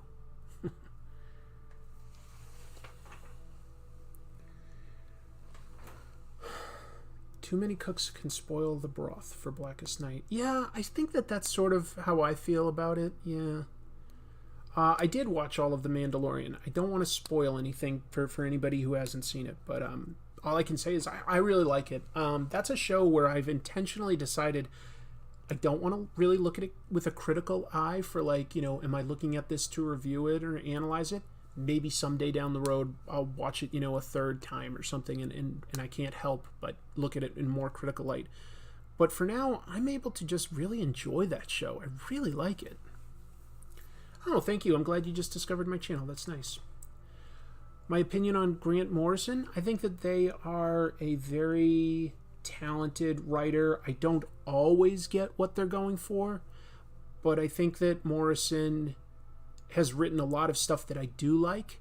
I think that their X-Men run was fantastic. I think that their Batman and Robin run was really strong. I loved things like We Three and Animal Man. So there's a lot. There's a lot that he's done, but I don't get everything. Like Sea Guy was one that I read, and I remember just being very confused by it and not really understanding what they were going for. And did Grant Morrison do Final Crisis? Because Final Crisis like ended with Superman singing Darkseid to death, and that one was, God, that was like that blew my mind. I was like, not in a great way. I was like, what? But anyway.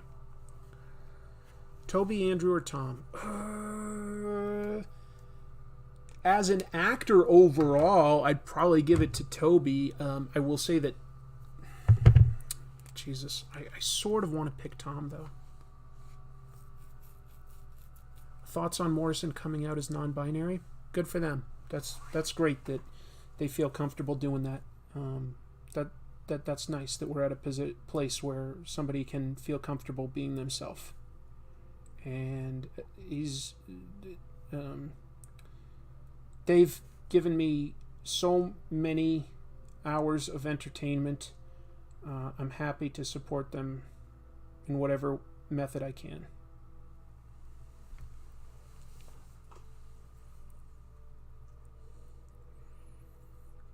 Yeah, I'm pretty sure that Grant did write Final Crisis. That didn't work for me.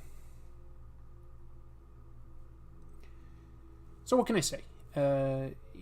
Maybe that seems inconsistent, but I don't like everything that that a creator always does. I wish that there was somebody that was like that consistent. For a long time when I was growing up, it was Frank Miller. Anything Frank did, I was down for. But after the sequel to Dark Knight, I started going like, wait, maybe Frank isn't perfect. And then he had some Sin City stories at the very end that I was like, I'm not connecting with this. Then stuff like Holy Terror, I was like, oh, I guess never mind. But he seems to have like come back lately in the last like year or so, like been a little more coherent and together. And I'll always love him for things like Batman Year One, his Daredevil run, Martha Washington, Big Guy and Rusty the Robot, Hard Boiled. There's a lot that I like. That said, he also wrote RoboCop 3, so the man is not perfect.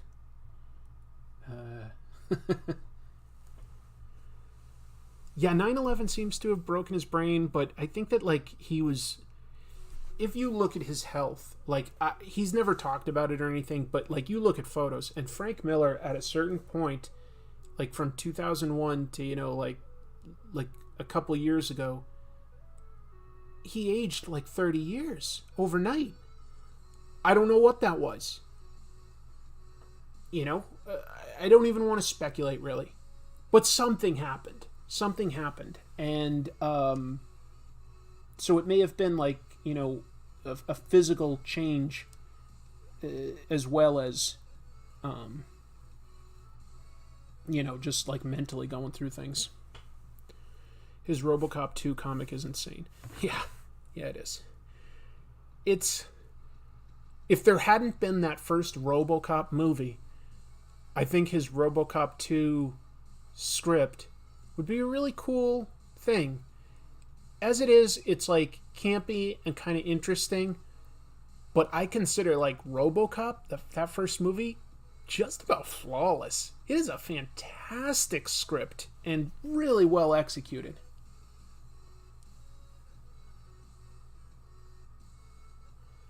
What's your opinion of Joe Kelly?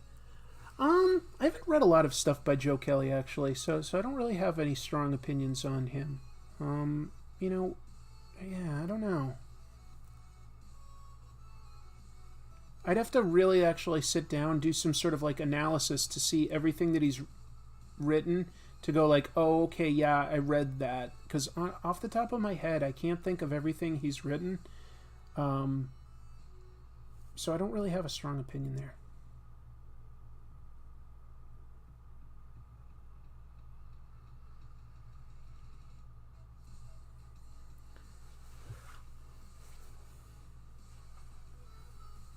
Would you like to see a movie based on Superman's pal Jimmy Olsen? Oh man, absolutely. Or a TV show of some sort. Like, you know, if HBO Max wants to create that as like some sort of big budget streaming show, I'd be down for that. Yeah, that recent thing by what was it? Fraction and Lieber? Is that the team that did it? The Jimmy Olsen 12-issue maxi series? That was solid. That was really, really solid.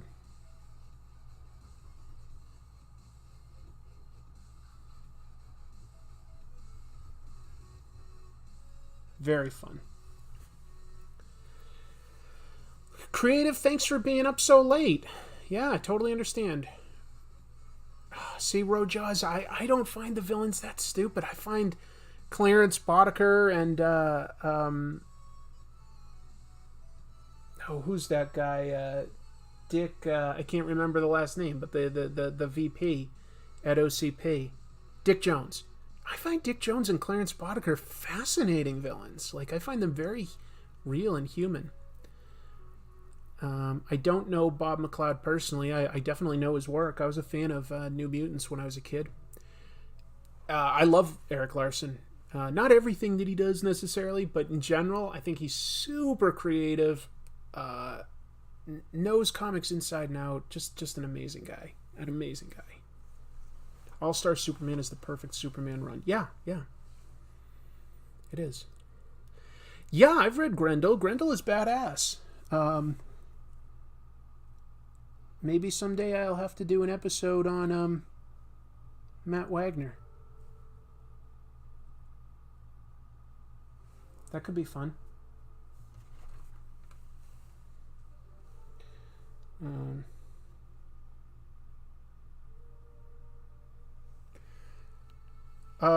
Somebody just texted me to let me know that my friend Kirsten said hi in the chat. I'm sorry I missed that, Kirsten, if you're still watching. Thank you again for the paper and the pens. I couldn't be doing this if you didn't give me such wonderful gift. You all know I like to use the brush pens. They're just a fun tool that I love working with. But one thing I don't talk about as much is the paper that I deal with. And I love this stuff. Like, a lot of artists use Bristol. Bristol is fine. I love Paris paper. It's smooth. It doesn't bleed. It really takes both pencil and ink so well. Strongly recommend it. And my friend Kirsten got me that for Christmas. It was a good gift. So if you're still watching by any chance, Kirsten, I'm sorry I missed your comment, but thank you again for the fantastic gift. And I'm sure everybody here watching thanks you as well, because it's part of what made this happen right now.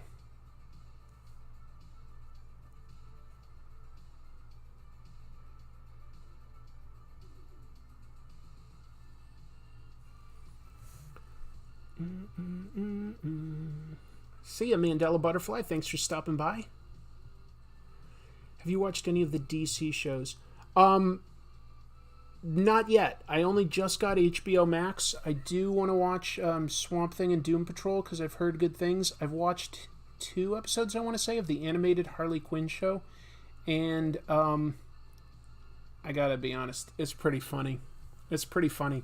I talk a lot here and there about how I think superhero stuff should be mostly all ages.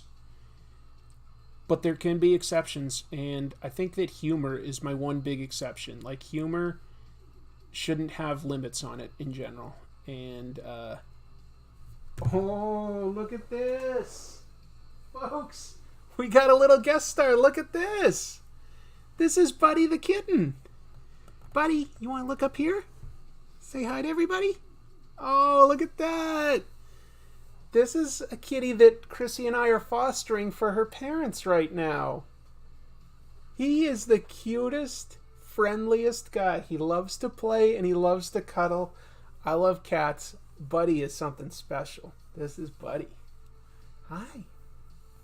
Thank you. I got to take a little break here to cuddle this guy. Oh, he's wiggling all over. Here, do you want to draw? Do you want to draw? You're so tiny. You're so tiny. Over here. I just let him do whatever he wants. Okay. I think he wants to go see Chrissy. Yeah, he's coming to see you. So that's Buddy. He's just over 10 weeks, I think. Just over 10 weeks. He is something special. So we are just fostering him because, yeah, like I say, we're going to give him to Chrissy's folks soon. We're just taking care of getting him his shots and stuff like that because he's a gift. But they know about him and they love him. Usually I would say that like giving a pet is not a good idea for a gift, but we knew for a fact that Chrissy's parents wanted a pet, and they do well when they've got a kitty to take care of. It helps them. Super chat for Buddy. Thanks, Chris Sears. Nice name too. We should be in a poem together. That was fun. Sorry, that made my day getting to see Buddy run over here. That was the guest star I said we might get to see. I didn't know if he'd come over or not.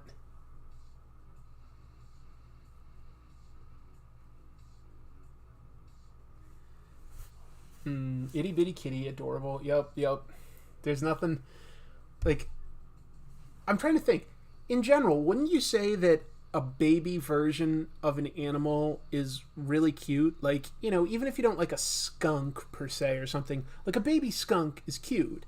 Like a baby crocodile is cute. I at least I think so. I sincerely think. Let's see. What is an animal that doesn't look cute as a baby? I can't think of one. What's an animal that doesn't look cute as a baby? Baby fish are cute. Baby giraffes. Baby lions. What doesn't look cute as a baby? No, Chrissy just shouted out that humans don't look cute as babies.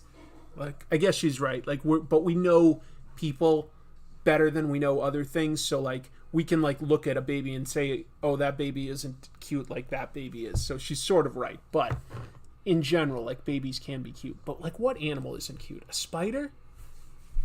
Look, seeing like hundreds of baby spiders run is unpleasant, but like a single baby spider, it's kind of cute. Oh, baby slug, okay. Oh, newborn birds, that's fair. There's a couple things then, I guess. Well, no, see, rats I still would say look kind of cute when they're babies.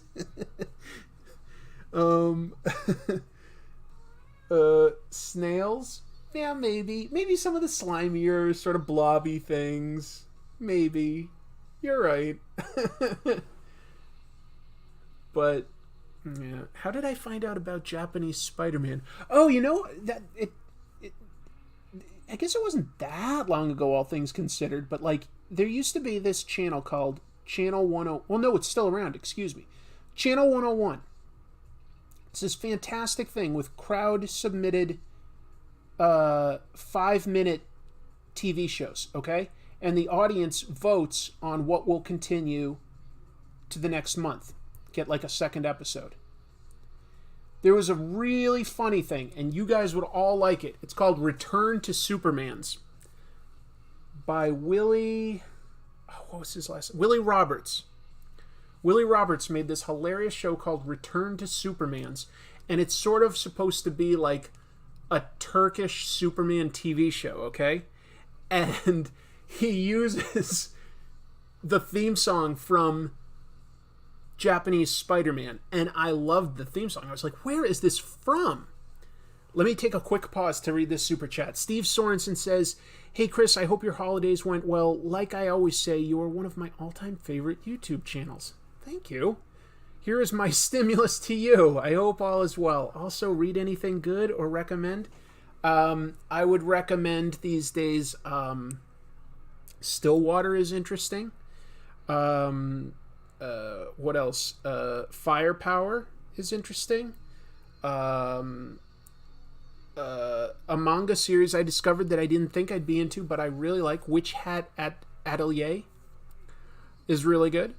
And I'll have like a top 10 list tomorrow, I believe. Anyway, I was talking about Return to Superman's. If you go to channel101.com, look up either Willie Roberts or Return to Superman's, and it's a TV show. And like I say, that's where I discovered the theme song, because I was like, I just had to look it up. I was like, what is this? And I loved it. And the show is so funny because it's like somebody that sort of knows a few details about the superheroes, but not all of them. For instance, instead of being, like weak to kryptonite, he's weak to anything that's green. And so like the villain is Spider-Man in the first episode. He kidnaps Lois Lane, and he comes at Superman with a pair of green plastic scissors, and Superman's like, no. It's hilarious. And like when Superman fights his villains in that, he just thrashes them to a bloody pulp, but there's no good special effects. It's really funny. Who's seen Turkish Spider-Man? I have. Yes. It's got a 70s porn stash. It's quite special. Quite special.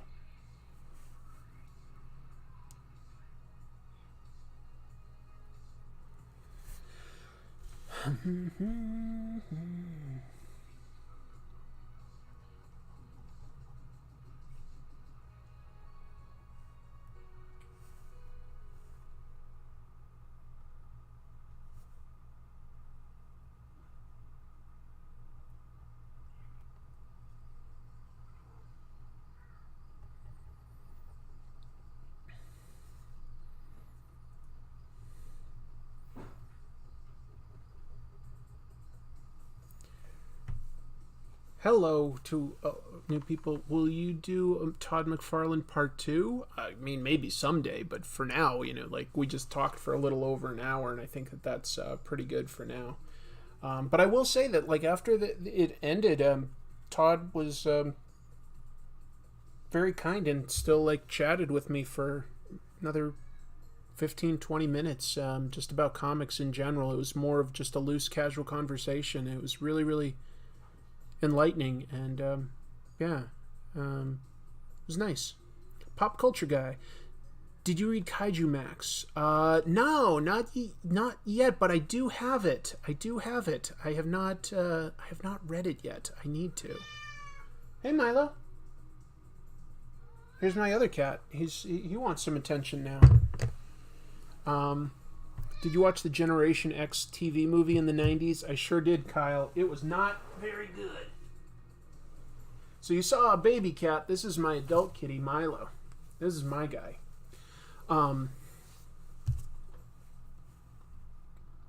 Sometimes I think about reviewing like the TV movie versions of superhero stuff. Like, there's been Hulk, there's been Generation X, there's been Spider-Man, there's been Power Pack. Ooh, that one is not good.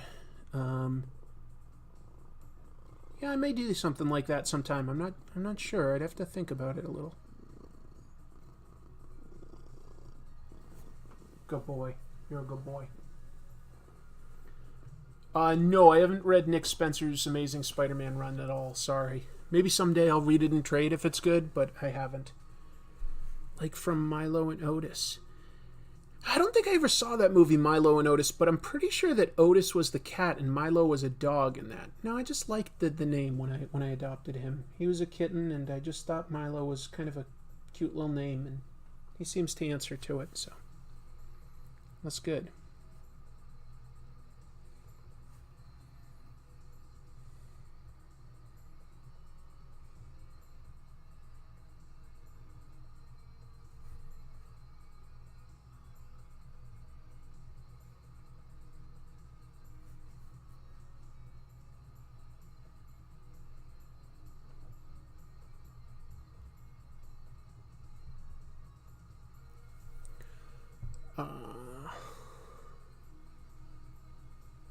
Oh, really? Milo was the cat? See, I didn't know that. I like I said, I never saw it, so I actually didn't know that. Do I like Garfield? Well, I definitely did as a kid. I'll say that. Like around like 3rd grade or something, I guess I thought Garfield was hilarious. I don't really care for Garfield anymore. I think that like there's certain comics that become very lazy over time and repeat the same gag and take shortcuts with the art. So, you know, like, why is there a constant sort of mid-level, like, shelf or table or something, like counter, just everywhere throughout John Arbuckle's house? I don't know. It's not... Yeah, no, I don't really care for Garfield anymore. But I definitely did like it as a kid. Not gonna lie about that.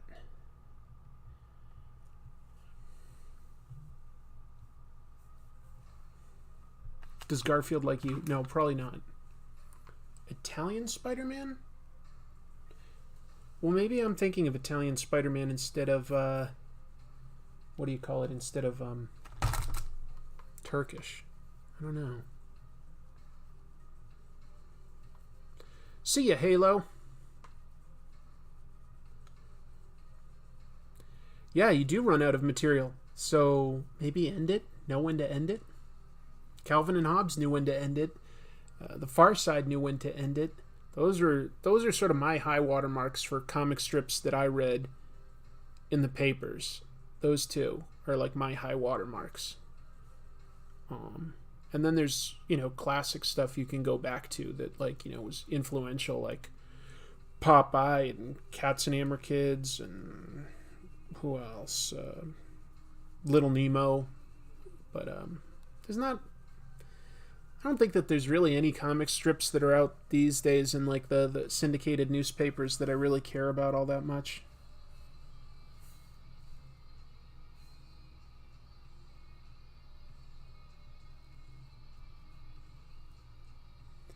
I'm going to have to end this pretty soon because Milo is clearly, to me, very, very hungry now. And as part of my responsibility of being a pet owner is I'm going to have to feed him. So in just a minute, I'm going to call it a night. But I've been having a great time in this super chat. Tell you what, since I can't finish this artwork tonight, yeah, Nancy, you're right. Nancy is good. Nancy is great. Nancy is laugh out loud funny sometimes. I'll close this out with something. I mentioned this earlier. Because of the pandemic, I was concerned about my comic book stores this year. And so one thing I've been doing was buying just interesting back issues. Not something I normally do, but it's always fun to have certain ones that mean something to you. So I've been supporting my local comic shops by buying back issues. Do you like Lasagna Cat? Yes, that's very funny. It perfectly spoofs all that you hate about the Garfield strips through repetition and drastic reinvention of the OG joke. There's that one that they do like at least an hour-long documentary about like analyzing a single Garfield comic strip where Garfield is smoking a pipe. It's hilarious. But let me show you some of the weird and cool back issues that I've gotten this year. You know what? Let me just make sure that I don't put any ink on the back here. So I got 2001 Space Odyssey by Jack Kirby, something I've always wanted to get. Found a good deal on getting Silver Surfer Parable by Lee and Mobius. Tell you what, I'm going to do one quick thing here with the video. I'm going to back the camera out just a little bit.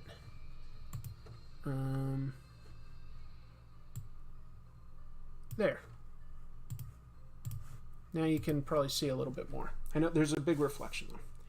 I got this great Usagi Yojimbo story arc, Grass Cutter. It's the best one, and I need to get this to review at some point. It's just a reader level copy because I guess it was at a library before. But yeah, see, there's even a torn page. This isn't necessarily worth much, except if you want to read it, and it's a great, great story. So sometime I'll be reviewing Stan Sakai. This is one that's someday I want to talk about Carl Barks, the guy that painted all sorts of Donald Duck and Scrooge McDuck and Huey, Dewey, and Louie stuff, and did the comic book for years and years. This is a magazine called Media Scene, which Jim Steranko put out. It's sort of a fanzine, essentially. And they would do interviews with people. Look at this one. Frank Frazetta, Steve Gerber, and Carl Barks. So this is research stuff. But yeah, so that's pretty cool. Deep dive there. What else? I got a graded copy. I've never bought a graded anything before, but I love Ninja Turtles, and this is a really nice copy of first print of number 5. So this actually might be the most valuable single comic that I own. I'm not sure, but that's just fun to have because I love that. Here's a weird Brave and the Bold issue where the villain of the issue is forcing artist Jim Aparo to draw Batman getting killed. Why would a supervillain need that? That's hilarious to me. Let's see what else we've got here. Wonder Woman issue where she loses her powers. That's kind of an important issue in her history, so that was just a fun one to get. The very first Aliens versus Predator comic by Dark Horse Comics. This was an idea that just really captured people's imaginations. This was huge when it came out. This was huge. So that's just sort of part of my childhood. But, the fact that it eventually became video games and 2 actual live-action movies is nuts to me. I got all 5 issues of Superpowers by Jack Kirby. Just kind of fun to see him do Dark Side and stuff like that. This was just sort of created for making toys in a way, but Jack Kirby I think said that this was the thing he got paid the most for in comics. Hello, Clay. Garfield without Garfield is amazing.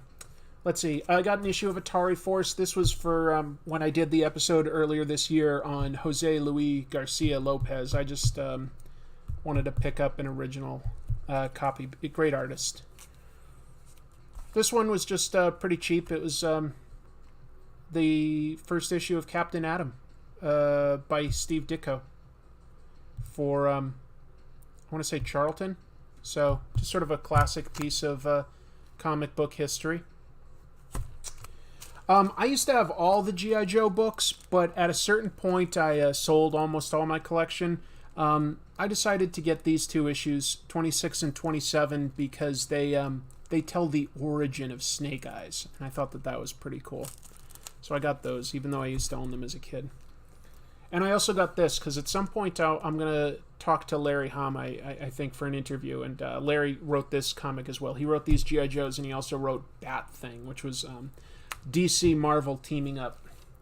Here's just a classic issue by Jack Kirby of Captain America when he came back to work on the title in 1977. So that's kind of fun. First issue of Watchmen. First print. Just sort of a piece of comic book history, So when the opportunity to pick that up came, I had to get it. Maybe that's my most valuable comic, actually. I forget. I'll put that to the side. So this doesn't seem like anything too special, does it? Like an old issue of The Flash. But this was actually the first superhero comic book I remember reading as a kid. I had this as a kid, this random issue in the middle of nowhere. I never really understood 100% of it because, you know, it picks up from a cliffhanger and it ends on a cliffhanger. And I didn't ever read the issues before or after. I wasn't reading comics at this time. But this was the very first superhero comic I ever read. So it was kind of fun just to get a copy and read it again. This one was just cool because I liked the creative team at this point. Roy Thomas, George Perez. It's an Avengers annual where they go up against Thanos. The first time Thanos used the Infinity Gems just to power a giant space laser. This was the first issue of New 52, and I think at some point I need to talk about Scott Snyder as a writer. So that one was just like, I was like, yeah, I should have that issue. That's an important issue. So I got that. I got 2 random issues of Howard the Duck that parody Star Wars. It's weird, but it also has Swamp Thing guest starring, and that helped me with my research when I did my Swamp Thing episode. I got all 4 issues of Batman Year One by Miller and Mazzucchelli. One of my favorite comics, period. I really loved this as a kid, and to own this now just meant a lot to me. So fantastic copies of those 4 issues. Oh, that doesn't really belong in here. It's not really a back issue. This just came out. This is something Kirkman and Ryan Ottley did. Final issues of Action Comics and Superman before before Crisis on Infinite Earths, written by Alan Moore, art by Kurt Swan. Really, really solid stories. Really fascinating look at, like, you know, it literally wraps up Superman's story before Crisis on Infinite Earths came and rebooted everything. But this is the final story in the original continuity, and it literally acts as a final story for Superman. It's quite good. Here's just a random one I got of Star Trek X-Men crossover.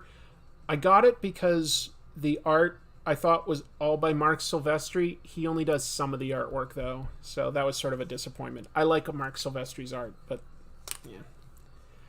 As a kid, I loved Star Wars, so when the opportunity to get issue 1 of Star Wars came along with art by Howard Chaykin, I jumped on that.